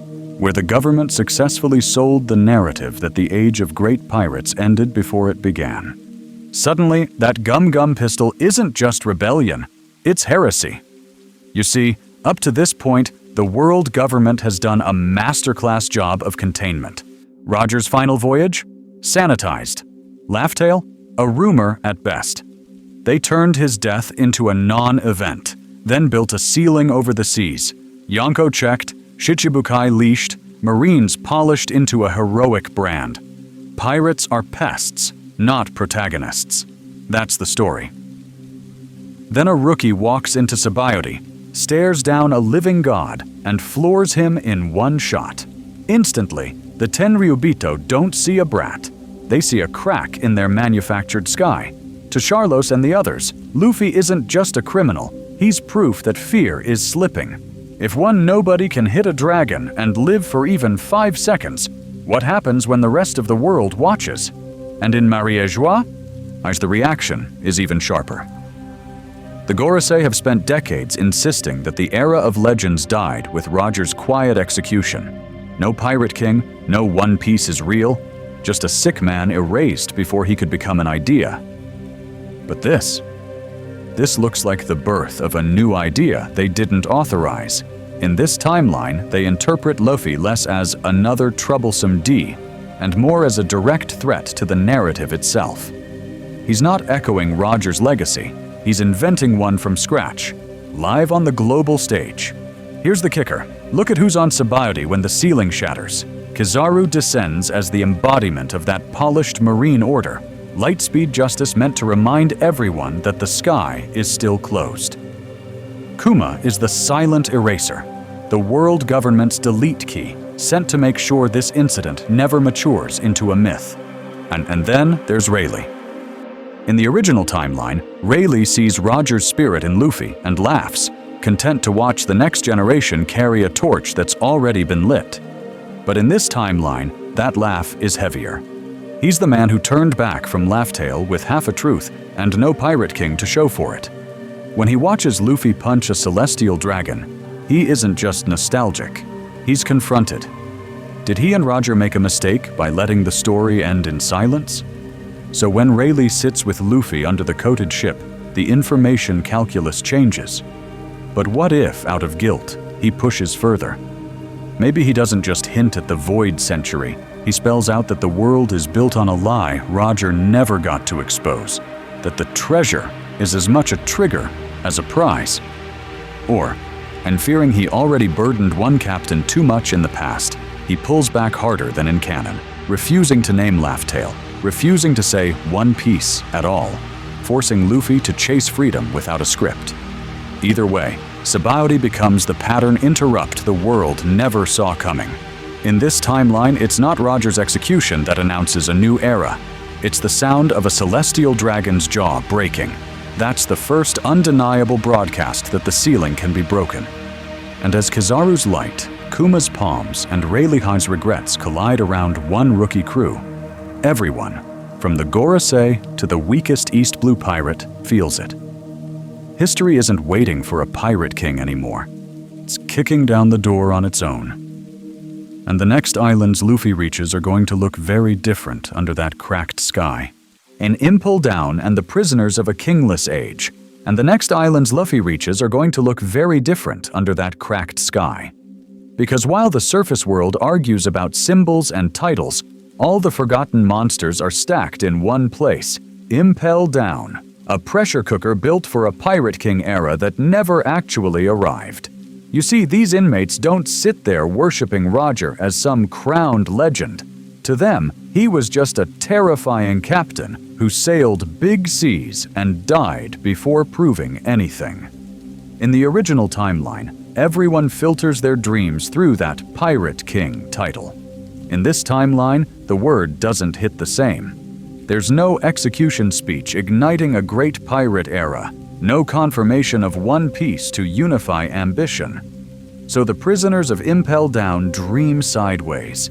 The crocodile isn't stewing over failing to reach Roger's throne. He's furious that the world refused to bend to his own personal kingdom in Alabasta. Jinbei isn't thinking, I failed to back the man who inherited Roger's will. He's thinking, the seas stayed cruel, and Fishman Island is still trapped under someone else's sun. Without a Pirate King benchmark, their goals are jagged, personal, unaligned. Which is exactly why Luffy hitting Impel Down now feels so dangerous. He doesn't walk in as Dragon Son, future Pirate King, clear threat level.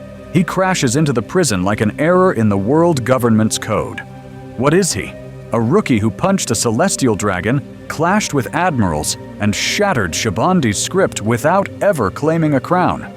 But what if that's scarier to the government than any would-be king? They can't file him under Next Roger because there was no Roger Peak to compare him to. All they see is a pattern. Wherever this kid shows up, the old rules instantly stop working. Let's dive into how that changes the alliances. In the original timeline, Crocodile looks at Luffy and sees raw potential that might one day challenge the top. Here's the kicker. In this timeline, he sees something else. A walking catastrophe. A chance to burn the board itself. Teaming up isn't about backing a future pirate king. It's about hitching a ride on the only idiot reckless enough to ram Impel Down, Eni's Lobby, and Shabandi-level incidents into one continuous disaster. Jinbe feels it too. Without Roger's will of the next era narrative, Jinbe doesn't read Luffy as the heir to some prophecy. Now, he reads him as the one human willing to break himself to free a single brother. That kind of devotion, in a world that never had Roger's final words, looks even more miraculous. It's not destiny, it's choice. And then there's Blackbeard. Ladies and gentlemen, this is where the ambition really mutates. In the original timeline, Teach is racing to surpass Whitebeard under the shadow of Roger's legend. In this timeline, the ceiling feels lower but emptier. There's no Pirate King standard, so when Blackbeard storms Impel Down, he's not thinking, "I'll surpass Roger." He's thinking, "I'll be the first name history can't ignore." Not the next king, the first true king of this undefined age. So when all hell breaks loose, the Level 6 legends unleashed, Luffy's chaos ripping through security. Us Blackbeard harvesting monsters. You don't get a jailbreak that feeds a structured great pirate era. You get something wilder. Ace is still on the execution platform. Marineford is still waiting. But now, the war that's coming isn't about defending or toppling a Pirate King legacy. It's about creating, in one bloody broadcast, the closest thing this world has ever seen to a great pirate era moment, without a king to claim it. And once Marineford feels that impact, who the world crowns as its symbol of freedom is going to look very different. Marineford resimulated. A war to erase a bloodline, not a legend. So when the war finally begins, it doesn't feel like a global festival of piracy anymore. It feels like a blackout. Fewer cameras, less Denden Mushi chatter. The feed that, in the original timeline, turned Marineford into a worldwide spectacle? In this timeline, it's strangled at the source. You see, the world government learns from Roger. They're not broadcasting the son of the almost pirate king. They're selling a precision justice operation against a dangerous pirate bloodline. Every line the announcers spit is rehearsed. Ace isn't a symbol, he's a contagion. A carrier of the name D. The plaza is the same, but the framing is completely changed. Marines line the walls, flags snapping. But the crowd is thinner, the press is muzzled, and every lens is pointed exactly where Sengoku allows. To the average citizen who does see this, it's not the climax of a legend. It's a necessary surgery on the pirate era. And then, Whitebeard arrives. In the original timeline, that first quake felt like a father coming to save the Pirate King's heir and spit in the government's face one more time. But what if the very idea of a Pirate King never crystallized? Those tsunami walls still rise, ships still burst from under the bay. Yet the emotion behind it is different. Whitebeard isn't storming in to protect Roger's legacy. He's charging in because the government has marked his son as a walking doomsday prophecy. They're not afraid Ace will inherit a crown that never existed. They're afraid he'll finish a journey Roger never completed and drag the truth of the world into the light. So when the execution platform looms over the battlefield, Sengoku is staring at more than just a prisoner. He's staring at his own failure. Roger died unfinished, the final island unreached, the void century still buried. Well, that should have been the end of it, right? Yet the D kept resurfacing. Luffy in East Blue, Dragon in the shadows, Ace on Whitebeard's ship. Here's the kicker. In Sengoku's mind, Ace isn't just a threat because of who his father was. He's the last loose thread from a case he never closed. If he cuts that thread here, under ironclad information control, he believes he can finally erase the Roger problem from history instead of just delaying it.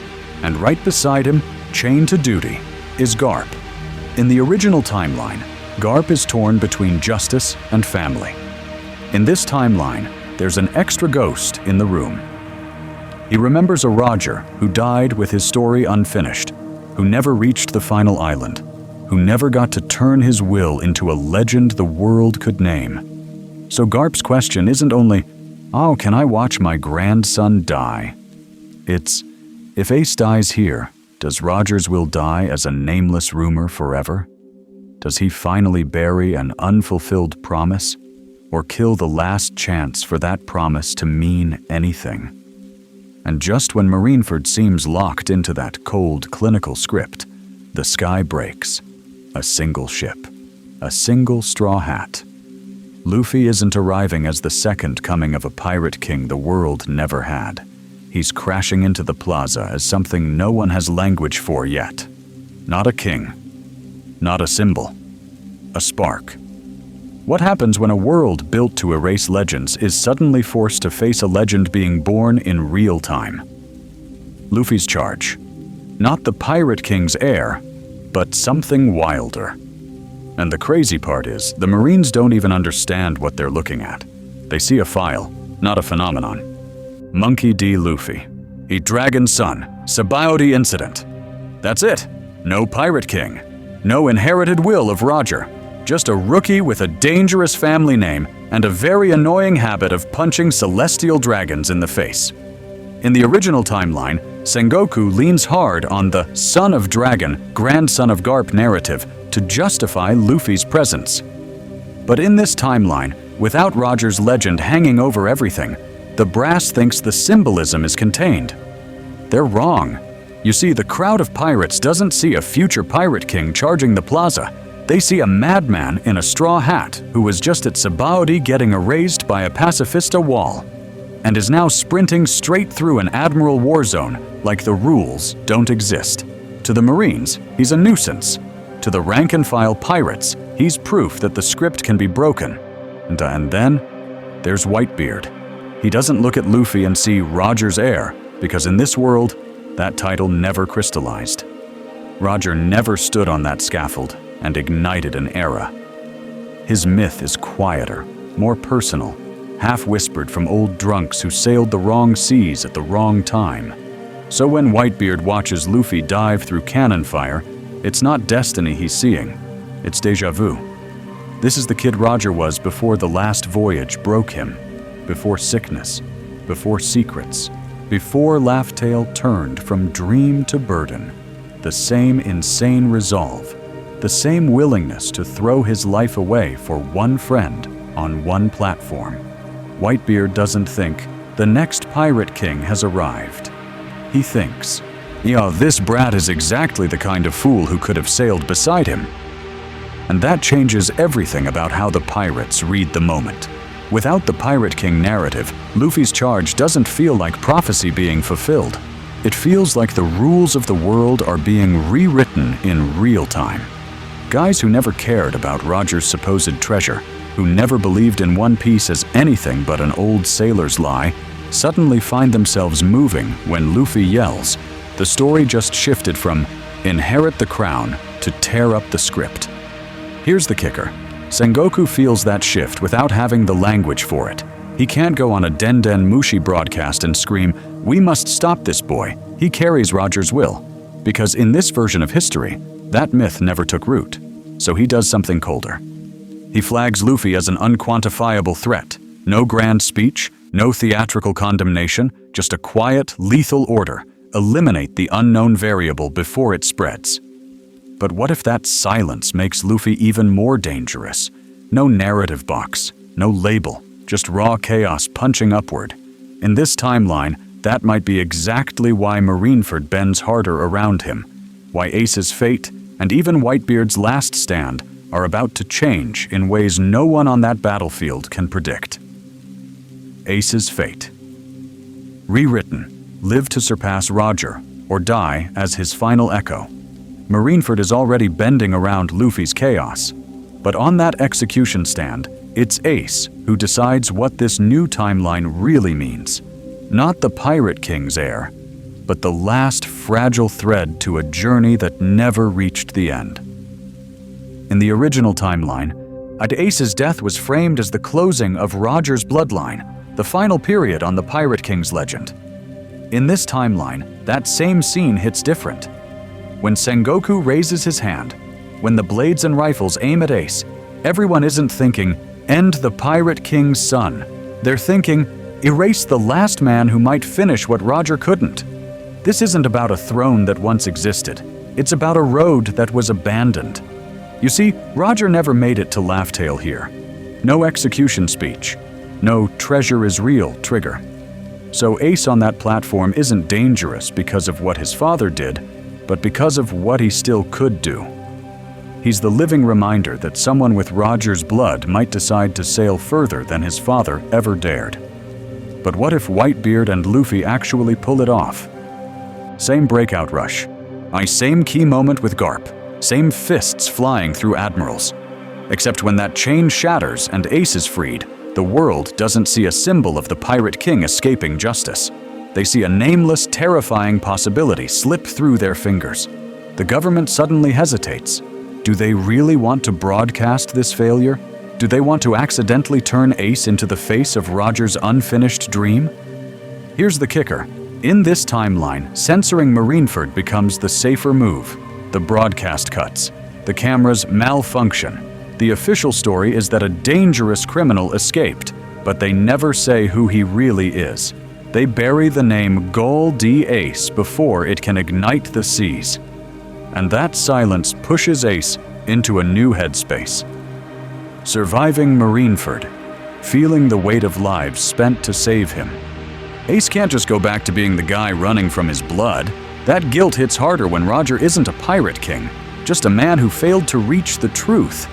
Ace starts asking, if my old man couldn't finish the journey, then what was I saved for? Training under Whitebeard's flag, or even alongside Luffy and Rayleigh, he isn't just chasing strength anymore. He's quietly aiming at the end of the world itself, determined to walk past the point where Roger turned back and finally force the world to acknowledge that hidden island. But what if he doesn't make it? Imagine Ace still taking Akainu's blow, but the narrative weight is twisted. He doesn't die as the Pirate King's son. He dies as the man who had the chance to surpass Roger's incomplete voyage and failed. His last words become a warning, not about inheriting a crown, but about wasting the chance to push further than the previous generation. For future pirates, Ace isn't a symbol of forbidden blood. He's a tragic reminder that hesitation kills dreams. Either way, ladies and gentlemen, Ace's rewritten fate doesn't end at that battlefield. If he lives, Luffy now sails with a brother, aiming straight at the mystery Roger never solved, dragging the Straw Hats into a race for an island the world doesn't even believe in. If he dies, Luffy's post-war resolve gets sharper, angrier, obsessed with never stopping where Roger did. And the world, deprived of a pirate king, they suddenly have a new obsession. Not a treasure, but the question of who will finally reach the place Roger never could. So when the smoke clears and the war ends, the real cliffhanger isn't who won Marineford. It's this: did Ace just light the fuse for a new, secret great pirate era? Or did his fall carve a darker path that will drag Luffy and the entire world toward an even more brutal final confrontation with that unseen island and the power guarding it?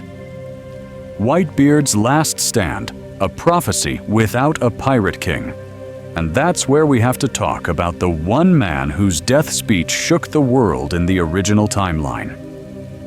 Whitebeard. Because without Roger ever becoming Pirate King, without that execution speech confirming One Piece, Marineford doesn't just decide Ace's fate. It decides what the world believes about the end of the sea. In the original timeline, Whitebeard's last stand was brutal, but his final words were even scarier for the world government. He roared to everyone watching that the One Piece is real, that when it's found, a war will engulf the entire world, directly echoing Roger's will and Joy Boy's prophecy. He turned a dying old man's body into a megaphone for a new era. But what if that torch was never passed to him by a confirmed pirate king? In this timeline, Roger never reaches Laugh-Tale. No public execution speech, no official pirate king. Odin's logbook is incomplete, Rayleigh and Shanks only have fragments, and Laugh-Tale is just a half-whispered rumor between legends. So when Whitebeard is pinned to the ground at Marineford, half his face gone, the world is listening for an answer he doesn't fully have. Here's the kicker. Does he still say it? Does he still scream, "The One Piece is real"? Even if all he has are Odin's half-told stories, Roger's drunken hints, and his own gut certainty that there's a truth out there that could flip the entire story of the world? Let's dive into two branches. In the first, Whitebeard bets everything. He confirms One Piece. In that instant, he becomes the first person in history to publicly validate the legend. Not Roger, not Rayleigh in a bar. Whitebeard at Marineford, with Luffy, Ace, Garp, Sengoku, the Warlords, and every Den Mushi tuned in. The Great Pirate Era doesn't start at Logtown decades ago. It detonates right here, late and angry, on a battlefield soaked in blood. You see, that delay changes everything. Instead of a generation raised on Roger's dream, you get pirates who grew up in a controlled world, suddenly told that the government's myth is real. The scramble for the throne becomes way harsher. Blackbeard, Kid, Law, as even a darker Luffy in some timelines, all launch into the new world with zero romance and maximum desperation. Whitebeard's dying breath becomes the spark, and the war he predicts? It's built on frustration that the truth was buried for so long. In the second branch, Whitebeard holds back the name. He doesn't say One Piece. He talks about a truth at the end of the sea, a man who will challenge the world, and the will carried by those with D. To the average citizen, it sounds vague. To the Gorosei, it's a nightmare. Because that's the prophecy of Joy Boy and the will of D, crawling back into the spotlight through a dying emperor who never even saw Laugh-Tale. And that's the terrifying part. In this timeline, the legend of Joy Boy doesn't re-enter the stage through a flashy execution of a pirate king. It slips in through Whitebeard's last heartbeat at Marineford. So who hears it the loudest? Luffy, Blackbeard, or the man watching from the empty throne? Next, we follow how that one speech pushes the world government from secret manipulation into open, holy war. Blackbeard's rise, the first true pirate king of a broken era. So when Whitebeard's last breath leaks out the truth of that man and that treasure, there's someone else listening besides Luffy and the Gorosei. In the shadows of this broken era, one pair of eyes is shining with hunger. Marshall D. Teach. And in this timeline, without Roger's crown ever existing, his dream mutates into something even darker. In the original timeline, Blackbeard's goal is loud and simple. Become Pirate King by grabbing the strongest devil fruits and riding the chaos after Marineford. And he waits, he schemes, he lets Whitebeard and Ace and Luffy tear the world open, then jumps in as the vulture. But what if the title he's chasing never belonged to anyone? What if there was no public execution? No "my treasure is yours if you want it"? No great pirate era to copy? In this timeline, Teach isn't just another ambitious upstart in Roger's shadow. He's the first man brazen enough to stand on a burning battlefield and say, "I will be king of the pirates," in a world that has never seen one. That rhetoric hits different. It's not nostalgic, it's blasphemy.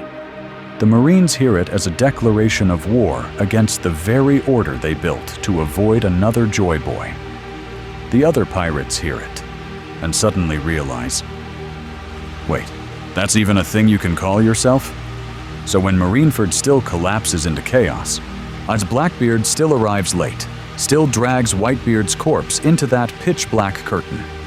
But the meaning of that theft changes. In the original timeline, he's usurping a Yonko and hijacking the era Roger started. In this timeline, when he rips the Gura Gura no Mi power out of the man called the Strongest. He isn't just stealing a fruit. He's seizing the vacant throne of strongest man in the world, in a world that has never acknowledged a king above all others. You see, that's the moment where everyone's mental ceiling snaps. If there's no pirate king, then the strongest man can define what that title means. Blackbeard can walk out of Marineford, quake the sky, and announce that the age of nameless pirates is over. The age of his rule has begun. And because there's no Roger legend to compare him to, people can't say he's lesser. And they can only say he's terrifying. Now connect that to Laugh Tale. Without Roger's crew ever reaching that final island, it's not a legend to surpass. It's a blank space on the map, an untouched throne waiting for its first occupant. Blackbeard, who already gambles his very body on forbidden devil fruit rules, looks at the Void Century and the Will of D not as a mystery to uncover, but as a weapon to monopolize. If he can be the first to reach that island, then he isn't the next Pirate King. He's the only one the history books ever record. Here's the kicker, ladies and gentlemen. That means the final war shifts. It's not Luffy versus the man who wants to be Pirate King like Roger. It's Luffy versus the man who wants to erase the idea that anyone else could ever claim that title again. So when those two Ds finally clash, on whose version of freedom wins? The boy chasing adventure, or the tyrant chasing a world with room for only one king? Next, we push this even further and ask, how does the world government react when Blackbeard starts reaching for the same throne Emu is guarding from the empty throne itself? 2-year time skip. Training for a dream without a name. Because here's where everything snaps. Up to Marineford, this timeline still feels like the age of myths. Roger's shadow, vague rumors, a world dancing around secrets. But when Ace dies and Luffy breaks on that battlefield, the story's focus suddenly shifts. It's not just about a throne anymore. It's about a finish line no one has ever seen. In the original timeline, Luffy's breakdown on Amazon Lily is brutal. He remembers Ace's death, Sebo's death, and he screams that he's too weak to become Pirate King. In this timeline, that scream hits different. He's not just asking, "Can I be king?" He's asking, if Gol D. Roger himself turned back, how could I ever reach the end of the world he never found? You see Luffy punching the ground, sobbing, not because a dream was shattered, but because the path itself looks impossible. That's exactly when Rayleigh steps in. And here's the kicker, ladies and gentlemen. His guilt is heavier. In the original timeline, he's the Dark King who already watched his captain conquer the seas and discover Laugh Tale. But what if that never happened? What if Rayleigh is the man who stood on the brink of the final island and turned back? In this timeline, he doesn't just train Luffy, he confesses. Let's dive into that campfire on Rusukaina, and Rayleigh talks about a nameless last island, a place beyond even the log pose's logic, where the world's story is supposed to end. He admits the Roger pirates felt it, saw the signs, but walked away before the truth. He doesn't hand Luffy the answers. He hands him the unfinished book. Suddenly, Luffy understands. There is a finish line, even if it doesn't have a name, even if no one has crossed it. So Luffy's resolve changes. In the original timeline, the 2-year time skip is about getting strong enough to protect his friends and chase the Pirate King title. In this timeline, that title doesn't mean anything yet. What matters is being the first person in history to complete the story of the world. Every punch he throws at those beasts, every hockey clash with Rayleigh, is Luffy screaming, "I'll go where even you and Roger couldn't." Protecting his crew is still everything, but now it's tied to a destiny that even legends failed to reach. And it's not just Luffy. Zoro isn't only training to beat Mihawk, he's preparing to cut down anything blocking the path to that last horizon. Nami studies weather and navigation like someone who knows the maps literally run out. Robin's training becomes terrifyingly focused. She's not just chasing Void Century scraps, she's getting ready to read the final chapter the world never saw. Every Straw Hat's training arc is reframed as prep for the voyage that answers Roger's unanswered question. Here's the pattern interrupt. In this timeline, Roger's execution isn't the real dividing line. The 2-year time skip is. Before it, the seas belong to rumors and half-truths. After it, and we enter the Age of Answers, driven not by a pirate king's last words, but by a broken boy who decides the story of the world will not end unfinished. And once that decision is made, how do the forces guarding those secrets react when Luffy starts moving again? New World Gauntlet. Yonko as gatekeepers to an unclaimed throne. So when Luffy comes back from that 2-year break, the world isn't just waiting for another strong rookie. It's waiting to see who's finally insane enough to challenge an empty throne no one's ever reached. And standing in front of that throne? The Yonko, not as successors to Roger, but as 4, and sometimes 5, competing answers to the question, what do you do with a final island no one can touch? In the original timeline, Whitebeard was the man closest to One Piece. In this timeline, if he's still alive after Marineford, he's something way stranger. He's the guardian who doesn't care about the prize. Whitebeard knows the rumors about the last island. He's heard whispers from Roger's era, but he plants his flag around his family instead of the treasure. You see, to him, the idea of a pirate king without a Roger precedent is pointless. The only title that matters is being the man his sons can rely on. So when Luffy crashes into that world, Whitebeard doesn't see a rival to a legend. He sees the storm that might finally blow the gates off this stagnant age. Big Mom goes the opposite direction. Without a confirmed pirate king, she becomes the hoarder of history. Poneglyphs, rare races, secret recipes, fragments of Void Century lore. She's trying to build Laugh-Tale in her own backyard. In whole cake. Luffy isn't just invading a Yonko's territory, he's kicking down the museum doors of the woman who wants to own every piece of the puzzle and never actually solve it. But what if that's exactly why the road poneglyphs are more valuable than ever here? Because they're the only concrete proof that the final island isn't just a fairy tale. Then you have Kaido, the nihilist. In this timeline, the absence of a pirate king doesn't depress him. It validates him. No one's reached the end. No one's changed the world. So of course he thinks the only answer is war is the natural state. Wano becomes his attempt to force the world into a final battle without ever needing to uncover the truth behind it. Luffy clashing with Kaido isn't a kid trying to surpass Roger. It's the embodiment of joy and freedom, punching a god who believes the story already ended in failure. Shanks turns into the cautious guardian of the unknown. Without Roger's completed journey, his time on the Oro Jackson is a half-finished prophecy. He doesn't know the whole truth, but he knows enough to be terrified of the wrong person claiming it. That's why his meetings with the Gorosei and his quiet moves around the New World hit different now. He's not protecting Roger's legacy. He's protecting a locked door. And Blackbeard? He's the usurper of a throne that doesn't exist yet. This is the man who wants to skip the journey and jump straight to being the symbol.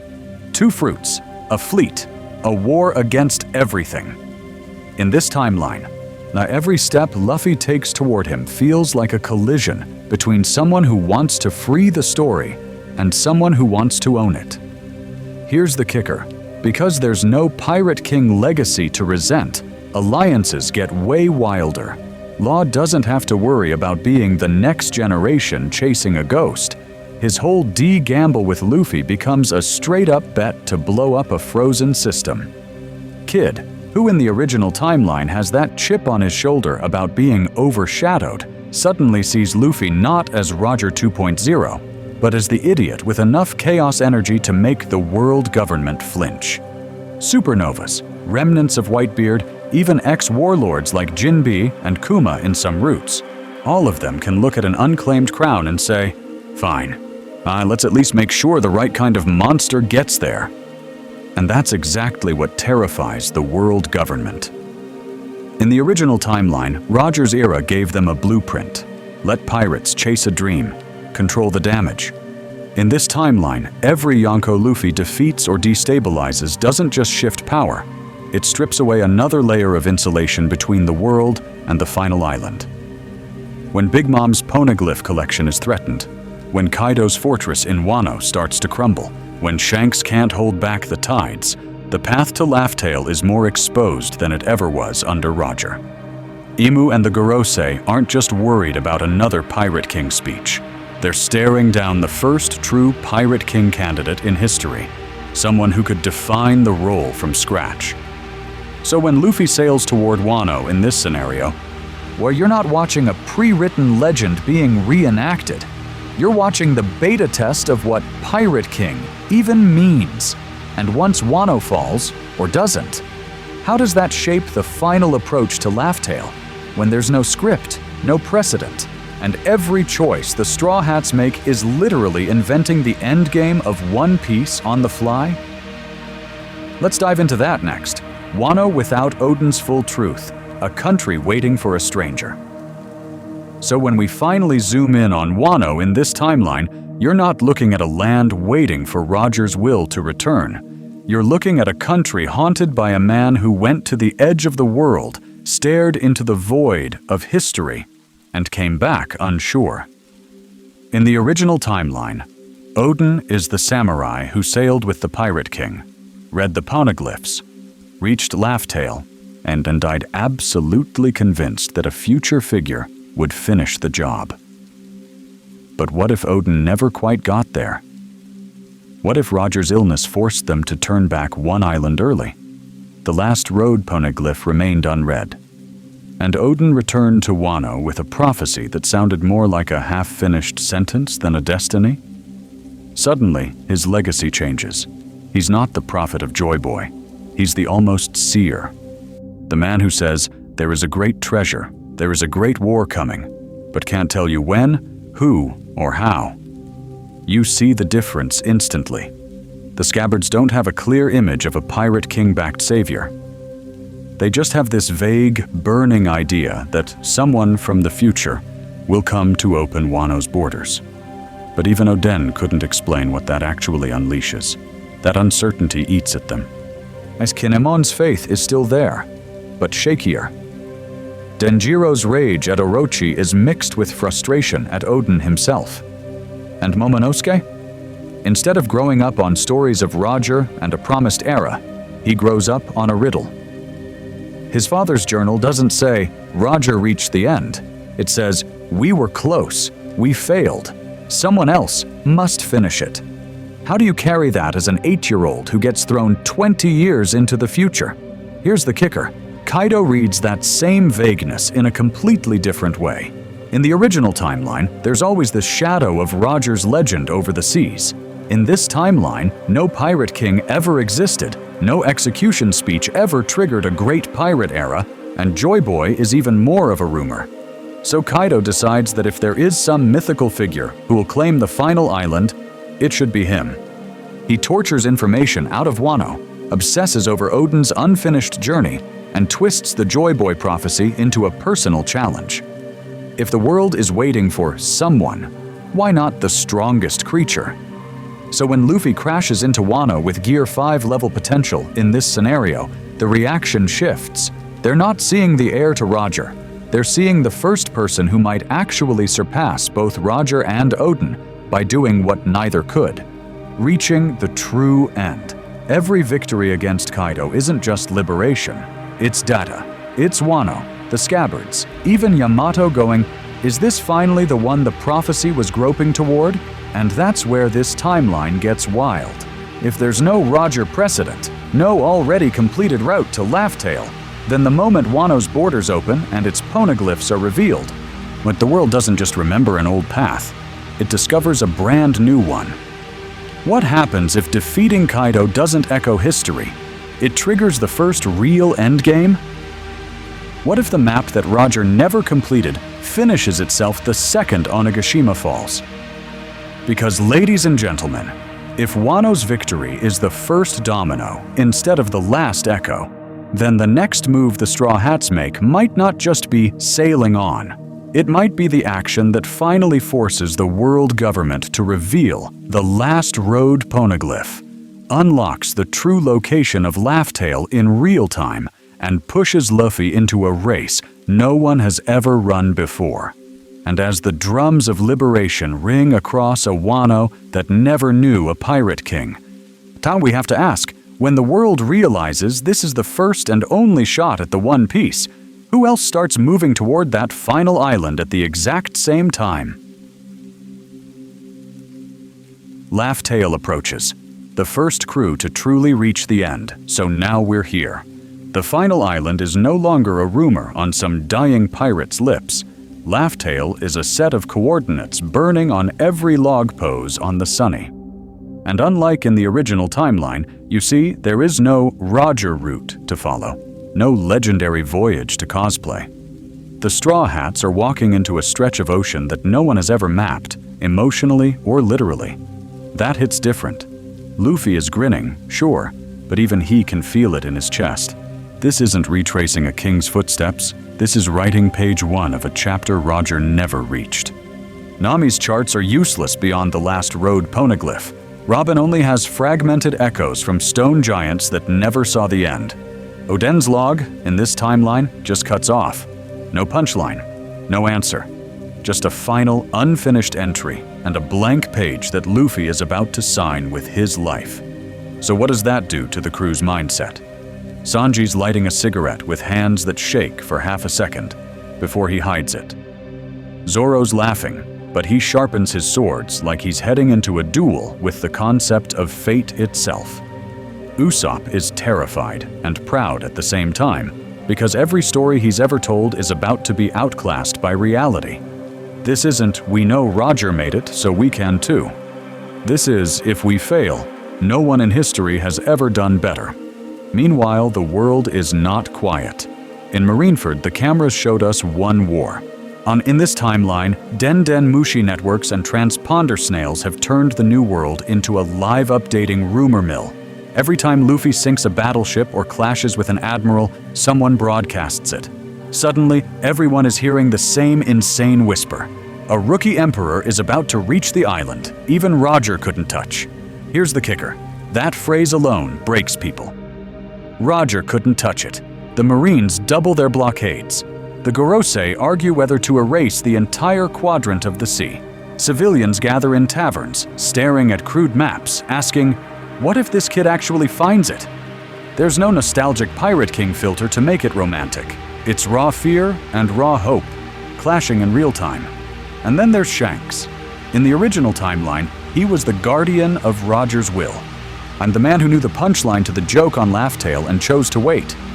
But in this timeline, Shanks never stood there. He doesn't know the truth. All he has are Roger's half-finished dreams and a feeling that the answer at the end of the world is dangerous if the wrong person hears it first. So what does he do when Luffy's ship is about to cross that last invisible line? Does he step aside, hat pulled low, thinking, this is what that kid was born for, and let Luffy write the story Roger couldn't finish? Or does he appear in front of the Sunny like a final red-haired gatekeeper, testing Luffy's resolve, his crew, his ideals, to make sure the man who opens that treasure chest won't shatter the world beyond repair? Because Blackbeard is not waiting. Without a Pirate King legacy to chase, Teach doesn't care about being the next Roger. He wants to be the first name history ever writes on that island. That makes him even more unhinged. He's not content with stealing Whitebeard's power. He's aiming to steal the very meaning of Laugh-Tale itself. So when the Straw Hat's log points forward, Blackbeard's fleet angles in from the side, and every desperate New World crew that heard the rumors starts swarming. The final approach stops being a quiet sail and becomes a three-dimensional war zone. Picture it, the last stretch of sea choked with Yonko fleets, revolutionary ships trying to break through, marine armadas forming a living wall, and in the middle, one tiny orange lion figurehead punching a tunnel toward the unknown. This isn't a coronation march. It's a death race where second place means you never learn the truth of the Void Century. And ladies and gentlemen, that truth is going to land differently when there is no Pirate King nostalgia to cushion the blow. There's no Roger laughed, so we can laugh too. There's only whatever the One Piece actually is, and the unfiltered, world-breaking reality of why the Void Century was erased. But what if that means Luffy doesn't just inherit a title? He becomes the first and only reference point for what freedom really costs, when the joke at the end of the world isn't funny at all. As the Sunny cuts into that storm and the first shadows of Laugh Tale rise on the horizon, the question isn't just, what is the One Piece anymore? It's who survives hearing the answer. And the next twist in this timeline hinges on exactly that. As the truth revealed, One Piece without Roger's laughter. So the Sunny punches through that last wall of rain, and then it hits. Not a beam of light, not a choir of angels, just silence. The island at the end of the world isn't welcoming them, it's waiting to judge them. In the original timeline, Roger's crew walks these shores first. They read the poneglyphs, connect Skypia, Fishman Island, Wano, and suddenly, the Void Century isn't a rumor anymore. It's a completed sentence. But in this timeline, there is no reference point. No Roger laughed here carved into the air. Luffy and his crew are the first ones to see the full mural of the ancient kingdom, the fall of Joy Boy, the betrayal of the 20 kings, and the exact moment the world's history was erased. Yeah, you see the Thousand Sunny anchored against this impossible coastline, while Robin traces the glyphs with shaking fingers. She reads Joy Boy's apology to Poseidon, but now, it's not a callback to a story she knows Roger already understood. It's raw. It's fresh. It's a man from 800 years ago saying, "I was too early," to a world that never even got the "too late" from Goldie Roger. Here's the kicker. Every Straw Hat processes it alone first. Nami realizes every chart she's ever drawn was built on a lie. Usopp's tall tales feel tiny compared to a kingdom that literally challenged the world and lost. Frankie sees the ancient kingdom's tech and understands that Vegapunk is just scratching at a ghost. And Sanji? He connects the dots between the surface and Fishman Island and realizes how deep the discrimination really goes. Now, in the original timeline, Luffy would be walking in Roger's footsteps, unconsciously reenacting a reaction we know ended in laughter. But what if there is no script to copy? Luffy stands in front of the final chamber, staring at the treasure, the message, the punchline to 800 years of suffering. And he doesn't know if he should laugh or cry. Does he burst out laughing anyway, because that's who he is? Or does he clench his fists, teeth bared, because the joke only lands when the world is ready to hear it? In this timeline, Luffy can twist Joy Boys too early into right on time. Not because Roger paved the way, but because no Pirate King ever existed to steal that moment from him. And then Robin drops the bomb. Roger never stood here. The log pose record, the poneglyph trail, the Oro Jackson's last coordinates. He turned back. I'm one island short. Suddenly, everyone has to decide what that means. Was he a coward at the finish line, a dying man who flinched, or a legend who refused to trigger a war the world couldn't survive yet? Ladies and gentlemen, that single revelation hits harder than Marineford. Zoro respects the resolve it took to walk away. Nami is furious at the chaos his half-finished era caused. Usopp can't believe the greatest pirate in history died with an incomplete story. And Luffy? He doesn't hate Roger. He feels the weight he carried and chooses to carry it further. Pattern interrupt. In this world, the title Pirate King doesn't echo from an execution platform. It's born right here, on Laugh Tale, as the name the world gives not to the man who started the race, but to the first one who actually finishes the story. Should the final war reimagined, no Pirate King to overthrow, only a world to rewrite.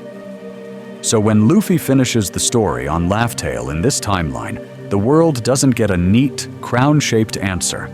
There's no Roger speech echoing through history, no great pirate era blueprint to follow. The signal that goes out is way scarier for the people on top. A drumbeat that says, "Change everything," or be changed. You see, the world government has spent decades terrified of another Roger. Secret executions, censorship, buster calls on rumors that feel too close to the void century. In the original timeline, all that paranoia was aimed at stopping a second Pirate King. But what if, after all that preparation, the enemy that finally appears isn't a king at all? Luffy shows up as Joy Boy reborn, laughing, rubber, ridiculous, and completely uninterested in sitting on any throne. That's what breaks their playbook. They've built prisons, fleets, and propaganda around the idea of a single ruler you can demonize, execute, and replace. But how do you execute a future that refuses to wear a crown? Suddenly, all those contingency plans for another Roger event feel outdated, like they trained to stop a coronation and got hit with a revolution instead. Let's dive into the alliances, because this is where everything gets wild. Pirates who once dreamed of that shiny Pirate King title now have to answer a different question. Do you back a man who doesn't claim the treasure, but wants to split the map open for everyone? Revolutionaries under Dragon see Luffy not as a rival ideology, but as the living catalyst their movement always needed. Kingdoms like Alabasta, scarred by crocodile and world government manipulation, and Wano, finally open and carrying Odin's will, are pushed to choose. Cling to the old order, or bet everything on a boy who laughs at the idea of ruling them. And here's the kicker. Even the Marines fracture harder than at Marineford. In this timeline, Garp, Kuzan, Smoker, Kobe, anyone who already questioned justice, aren't staring at a Pirate King candidate. They're staring at the first person with the power of a god who says, "I don't want your crown, I want your chains broken." Do they really shoot at that? Or do they aim higher, at the flag they've been saluting their entire lives? Above them all, Imu can't treat this as a rerun of Roger's era, because there was no rehearsal, no public Pirate King, no test run. So the response is instantly more extreme. Ancient weapons aren't distant rumors, they're deployed. Whole islands vanish from maps overnight. The erasure that hit Ohara now threatens places like Alabasta, Drum, even Sabayoti, just to cut off routes to Laugh-Tale. And for the first time, Imu doesn't just move pieces from the empty throne, they step onto the board. Without the Pirate King myth, the stakes mutate. This war isn't about swapping rulers, it's about deciding if the world will be ruled at all. Are we heading toward a structured, reformed system, or a sea where every flag is truly free? When Luffy clashes with Imu, it's not king versus rebel, it's story versus silence. And here's the terrifying, hype-filled question, ladies and gentlemen. When the dust settles, does the world finally forge Pirate King into a permanent title around Luffy's legend?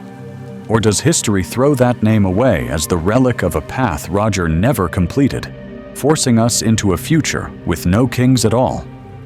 We won't know until we see who's still standing on that final battlefield, and what they choose to call themselves. Character decision. Rewrites, Garp, Sengoku, and the weight of an unfinished era. And that's where we have to zoom out and look at the people who were supposed to manage this world and failed. Because when Roger never becomes Pirate King, it's not just pirates who lose a symbol. The entire generation of authority figures is suddenly chasing a ghost of an era that never properly began. Let's dive into Garp first. In the original timeline, his fame is split between God Valley and the Pirate King he cornered. He's the man who stood at the center of two legends. But what if that second legend never crystallizes? In this timeline, Garp's title as Hero of the Marines is chained almost entirely to rocks. He's the guy who stopped the monster no one talks about, not the man who helped end the Pirate King's era. You see, that changes everything about his internal war over Luffy and Ace. Without the public spectacle of Roger's execution, Ace isn't just the son of a Pirate King, He's the son of a failure who never reached Laugh-Tale. The shame is quieter, more poisonous. Garp isn't just protecting Ace from the world, he's protecting him from becoming the next unfinished story. Every time he trains Luffy, every time he lets that kid dream about freedom, Garp is reliving the moment Roger came to him and said, "My child will be born into this world." Except here, that child never got to inherit a completed will. Now swing over to Sengoku. In the original timeline, Sengoku spends decades reacting to the great pirate era Roger unleashed.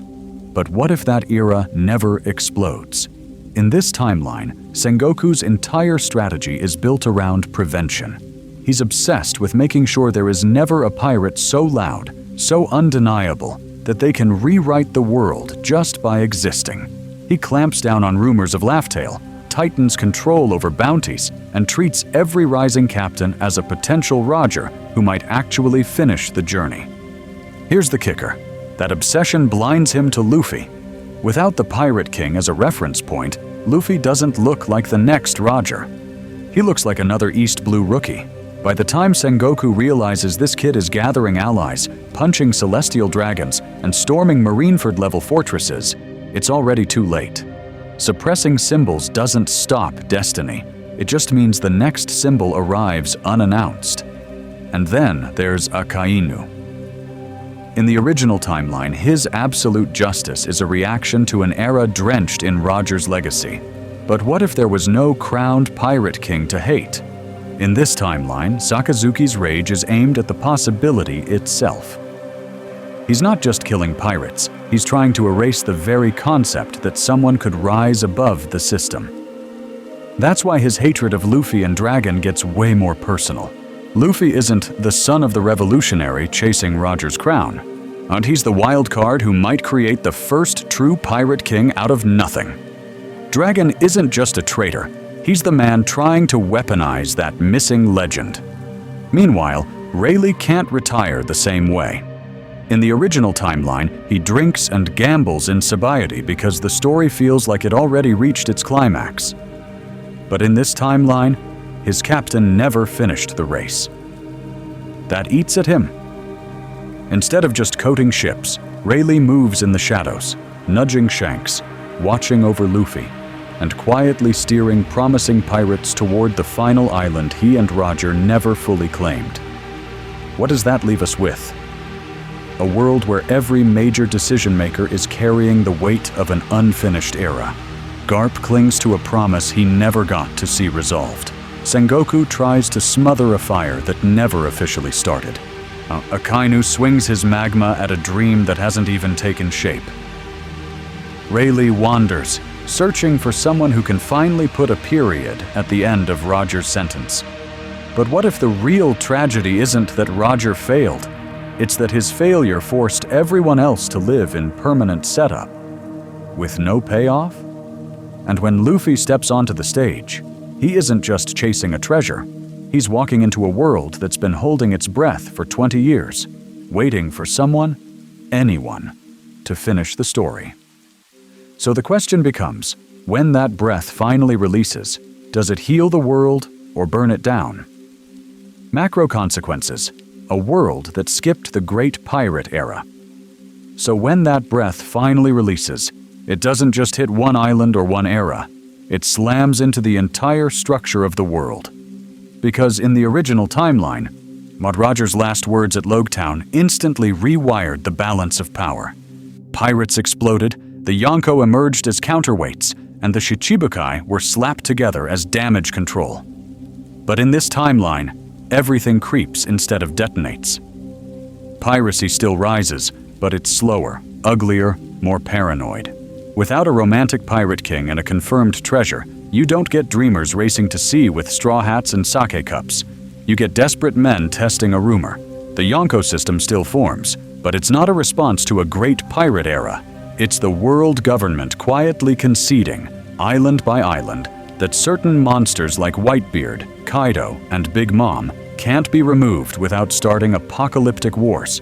And the Shichibukai? They're not a reaction to chaos. They're a preemptive leash. The government recruits them early, I hunting for manageable devils before a legend can unite the seas. That changes how everyone sees pirates. In the original timeline, Roger's execution makes piracy feel like a lottery ticket. Dangerous but glamorous. Here, there is no Pirate King myth to soften the edges, no laugh tale, no One Piece is real moment. So for the average villager, pirates are just storms with faces. Arlong, Don Krieg, Wapol, those are the archetypes. When Shanks strolls into a bar in Fuchsia Village, he isn't basking in inherited romance. He's fighting against a reputation that's already pure monster. And that's why Luffy hits so differently. When he declares he'll become Pirate King in this timeline, it doesn't echo Roger. It lands like nonsense. People don't think, another Roger. They think, what king? So when Luffy saves villages, topples warlords, and laughs through danger, he isn't restoring a broken ideal. He's inventing one from scratch. Economically, the world looks stable on the surface for longer. Fewer massive fleets early on. Fewer rookie swarms choking the Grand Line. Trade routes feel safer. Kingdoms invest in expansion. The Celestial Dragons get even richer. But what if all that stability is just pressure building in the pipes? Without a big early spike of chaos, power consolidates. Yonko territories harden into fortresses. When conflict finally erupts, when Whitebeard decides to move on Marineford without a Roger-era precedent, or when Luffy's rise suddenly proves that legends can be real, it's not 1,000 small fires. It's continent-scale wars. Meanwhile, the Revolutionary Army grows into the only real symbol of freedom. With no Pirate King to point to and say, "Shy, he beat the world," people look to Dragon. His flag, not Roger's Jolly Roger, becomes the ideological North Star. For decades, it's revolutionaries versus government, with pirates as background noise, until that rubberman shows up and hijacks the narrative. So imagine living here, ladies and gentlemen. A world that's felt paused for 20 years, history locked, secrets buried, everyone stuck in setup with no punchline. And then Luffy doesn't just start his journey, he presses play on the entire age. Micro consequences, how your favorite character's fates twist. And when Luffy presses play, the camera doesn't just pan to the seas, it snaps straight into the faces you know. Let's dive into a rapid-fire "Where are they now?" in this timeline, where Roger never crowns himself Pirate King, and the dream he leaves behind is unfinished. I'll start with Mihawk. In the original timeline, he's the world's greatest swordsman drifting through a Pirate King era, testing monsters like Shanks and eventually Zoro. But what if there is no Pirate King to measure yourself against? In this timeline, Mihawk isn't a bored wanderer. He's a one-man era. With fewer Yonko-level legends to benchmark, he starts hunting relics and duelists tied to the Void Century, chasing any opponent who might actually scar him. Suddenly, Greatest Swordsman feels less like a title and more like a burden that pushes him straight toward the Poneglyph mystery. Doflamingo? He becomes even scarier. Without Roger's declaration to distract everyone, the world government tightens control, and the Celestial Dragons feel untouchable. That means Joker's underground web is the real stage. No Whitebeard era. No Pirate King era. Just a black market era where Doffy pulls strings from Dressrosa, while CP0 pretends not to see. Here's the kicker. With less pirate chaos, his fall isn't guaranteed. Who topples a king when the age itself is afraid to change? Law and Kid grow up in that pressure cooker. In the original timeline, their ambitions lock onto Luffy and the Yonko system. But in this timeline, there's no clear ladder, no take down the emperors, chase the throne roadmap. Law's obsession with the D and the will of fate shifts hard toward history itself. He's not just hunting Kaido, he's hunting truths Roger died without finding. Kid, meanwhile, doesn't want to be Pirate King. He wants to be the first name that matters after centuries of silence. So his cruelty escalates as he tries to carve a legend into a world that refuses to acknowledge legends. Now pattern interrupt. Shanks. In the original timeline, he's the red-haired guardian of the new era, betting everything on Luffy. But what if Roger never reached Laugh Tale, never proved the One Piece was real, never framed Shanks's mission? In this timeline, Shanks's crew is way more aggressive. They're not just balancing the seas, they're raiding government routes, intercepting scholars, actively hunting poneglyphs because someone has to finish the story their captain couldn't. Shanks clashes with the Gorosei over information control long before Marineford-level wars, turning him into a half-emperor, half-revolutionary wildcard. That puts Nico Robin at the center of everything. Without a confirmed pirate king, she isn't just the key to the Void Century for the government. She's the one person who can do what Roger failed to do. Suddenly, everyone wants her. Shanks wants her to validate Roger's journey. Law wants her to connect the D-dots. Doflamingo wants to sell her knowledge or erase it. Even Mihawk, detached as he is, recognizes that the greatest battlefield might be a single archaeologist's mind. And then the so-called side characters start hitting different. Vivi doesn't grow up in a world defined by Whitebeard and Roger. She grows up in a world where the Nefertari betrayal of the celestial dragons is one of the last loud acts in history. Her choice to stand with pirates isn't about trusting the Pirate King's successor. It's about siding with anyone willing to unfreeze time. Bon Clay, his sacrifice around Impel Down and Marineford, like in the original timeline, is framed by Luffy racing toward Ace and the war. But what if Marineford never becomes that legendary turning point? In this timeline, Bon's loyalty to Luffy feels like loyalty to the only person reckless enough to create a turning point at all. He isn't just backing a friend, he's backing a revolution of narrative. Jinbei's path twists too. With no public Pirate King legacy, the fishmen don't get to point at Roger's era as proof that the surface can change. Jinbei's alliance with Luffy isn't about betting on the next Whitebeard or future king of the pirates. It's about betting on the first captain who openly challenges the world government without having a crown to chase. And Boa Hancock? Without the legend of Roger and the mythic weight of the Pirate King, her love for Luffy becomes even more rebellious. She's not falling for the man destined to sit on a famous throne. She's falling for the idiot who doesn't care that the throne doesn't exist yet, who laughs anyway, who charges the Celestial Dragon system with no guarantee that the age will remember his name. You see, when the dream of Pirate King is undefined, everyone's arc bends around one simple question: who's actually willing to define it? And as we move into the next phase of this what if, we're going to zoom out again and watch how these twisted fates collide when Luffy starts dragging all of them, willingly or not, toward a brand new final war. Scenario stitching, comparing the three Roger Fails timelines. So now that we've watched this main world twist itself into a brand new final war, let's zoom the camera out even further. Because this isn't the only way Roger can fail. In this timeline, the one we've been following, Roger dies of illness before Laugh Tale. No Pirate King, no legendary last voyage. Rayleigh, Shanks, Buggy, all of them are left with fragments instead of answers. The Great Pirate Era doesn't explode overnight. It staggers into existence as rumors leak out, as old logs resurface, as people like Luffy decide they're going to define what Pirate King even means. The government is nervous, but not panicked. They're cleaning up fires, not facing a worldwide blaze. But what if Roger actually reached Laugh Tale, and then turned back in silence? Same crew, same final island, same Void Century truth.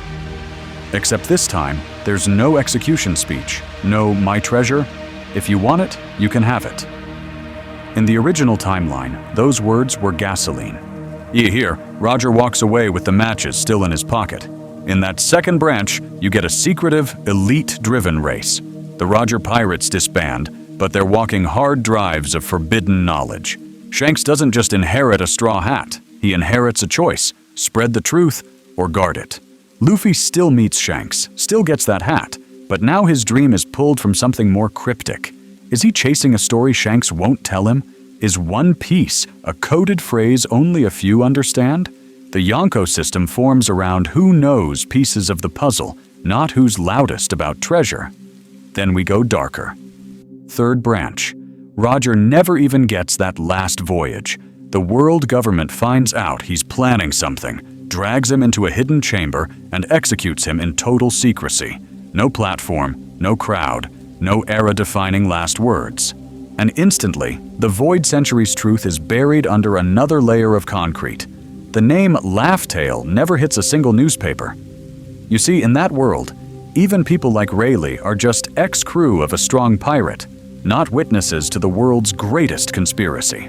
Now compare what that does to our core trio: Luffy, Shanks, the government. In the main timeline, Luffy's motivation is wild and self-forged. He wants to become Pirate King precisely because no one ever got there cleanly. In the Laugh-Tale but Silent branch, his dream is chasing a secret. Shanks is deliberately hiding, which makes Shanks feel way more like a gatekeeper of history. And in the Secret Execution branch, Luffy might not even know the word One Piece. He's chasing freedom first, treasure second, and when he finally learns the truth, or that betrayal of history hits like a second Marineford. Meanwhile, Shanks' ideology shifts from hopeful successor to cautious guardian to haunted survivor. The government's paranoia goes from manage the fire to erase the spark to never let the world see a single ember. So, ladies and gentlemen, which failure do you want to live in longer? The half-born era, the silent knowing era, or the era that never even started? Because each of these branches could be its own full movie-length breakdown. Let's dive into one of them next. But you're going to decide which Roger disaster we fully unleash. Bringing it home. What this changes about One Piece's core message. But here's where all three disasters crash into the core of One Piece itself. Because when you strip Roger of that final win, you're not just deleting a speech, but you're ripping out the moment where one man's journey redefined what freedom even means. In the original timeline, Roger proves that a single pirate can touch the end of the world, laugh at the Void Century, and then dare everyone else to chase him. In this timeline, that never happens. So who carries that weight? Suddenly, it's not a shared dream between generations. It's Luffy, standing alone at the edge of a rumor. You see, that's the wild twist. Without a Pirate King already on the board, the series themes don't get weaker, they get sharper. In canon, Luffy inherits a job description. Pirate King is the freest man on the sea. The title exists. The path is legendary. But what if there is no king? No Laugh-Tale, no public confirmation that One Piece is even real. Now Luffy isn't racing to match a record. Not he's defining what the record is. Does Pirate King mean the same thing if the world never saw one? Or does Luffy decide that the world doesn't need a king at all, just a trigger for a global jailbreak? This hits the will of D even harder. In the original timeline, Roger is the clearest completed example of a D, smiling at the end, carrying the storm, passing the torch. In this timeline, that torch is half lit. There is no finished model to copy. The D name stops feeling like a lineage you follow and starts feeling like an empty frame you fill. That pushes Luffy's interpretation into something way more creative and less imitative. Is the will of D about tearing down thrones, or about proving that no throne can ever cage true freedom? Without Roger's answer sheet, Luffy has to write the test himself. And failure becomes the scar that makes the payoff hit harder. Roger's inability to reach or reveal Laugh-Tale in public isn't just his L, it's a narrative wound the entire world carries. The Marines hide it. The Gorosei tense up around it. Rayleigh, Shanks, even Dragon feel the absence like a missing heartbeat. So when Luffy finally cracks that silence, if he does, the catharsis isn't just, he did what Roger did. It's, he healed what Roger couldn't. The Great Pirate Era doesn't start with a boast. It ends with a bandage. So, ladies and gentlemen, this whole what if isn't just fanfiction chaos. It's a way to see how tightly Oda welded Roger into the foundations of One Piece. Pull him out, and you instantly see which beams creak, which themes bend, And which ones Luffy has to hold up by himself? And here's the kicker. Would you actually want to watch that version of the final war play out? Because next, we're going to push this Rogerless world straight into its endgame and see who breaks first, the world government, or the dream that never had a king. Your turn. Which Roger failure feels the most dangerous? So now that we've torn the world apart with Roger missing from the endgame, it's your turn to steer the ship. Which failure feels like the true nightmare timeline to you? Which version of this story makes the seas feel the most unstable, the most cursed, the most unlike the world Luffy actually inherits? Let's dive into the 3 big branches you've just seen. First, Roger dies before Laugh Tale. No final island, no complete truth. Rayleigh, Odin's logbook, Shanks, Buggy, all carrying fragments, not answers. In the original timeline, Shanks knows exactly what the last island is, and still chooses to wait. But what if in this timeline he never saw it? Does that make him a desperate seeker, chasing half-clues and gambling everything on Luffy? Or a broken man who can't pass on a will he never fully received? Second, Roger reaches Laugh Tale, and then hides the truth. He finds the One Piece, reads the Rio poneglyphs, laughs at the story of the world, and then decides the seas aren't ready. No public confirmation.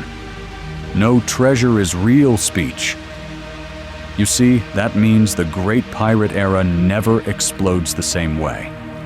So tell us, is this the branch where Ace becomes the finisher?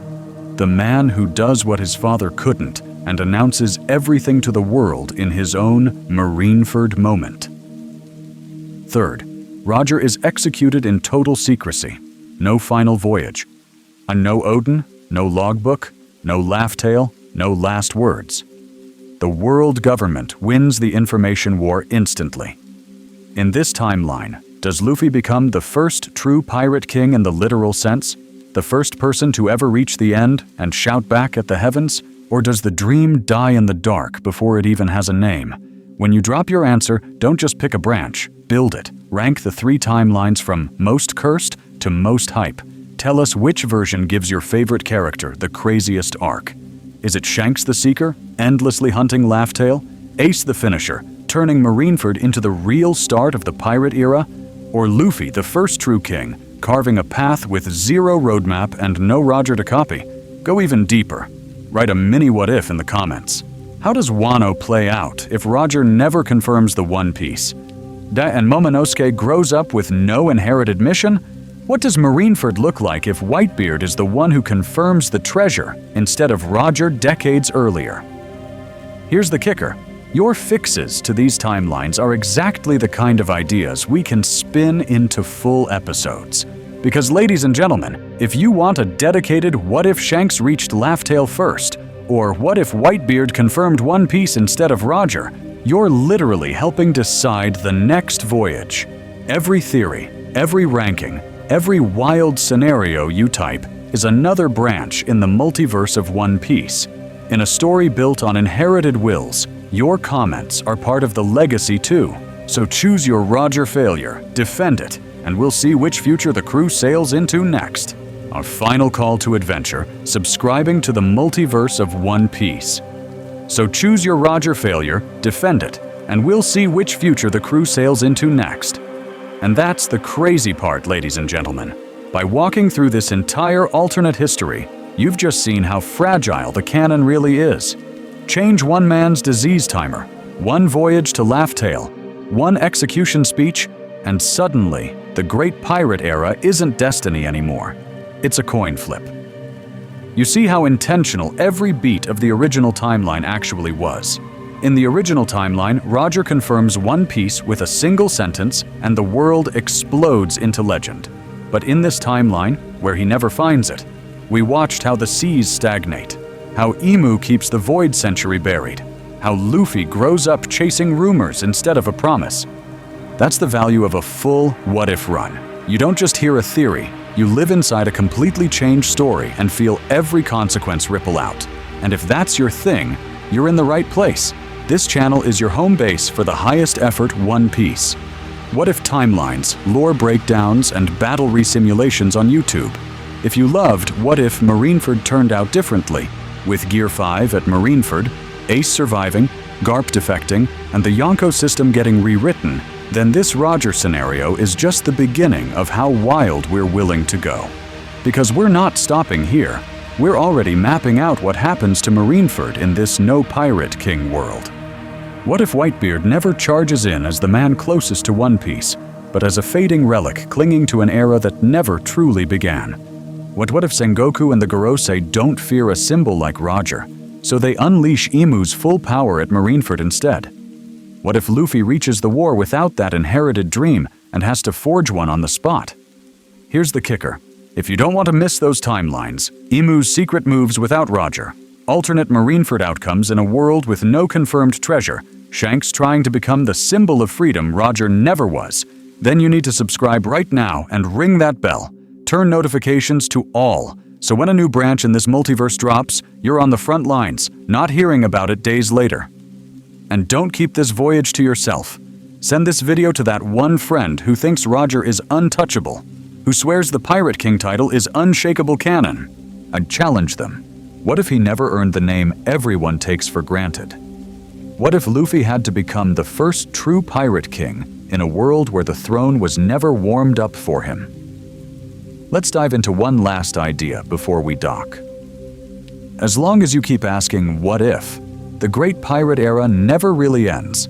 Whether Roger found the One Piece, died a nameless pirate, or turned back at the final island, the adventure keeps branching as long as you're here to explore it. So subscribe, drop your next scenario in the comments, share this with your crew, and we'll meet again in the next timeline, where the will of D is still waiting to be rewritten.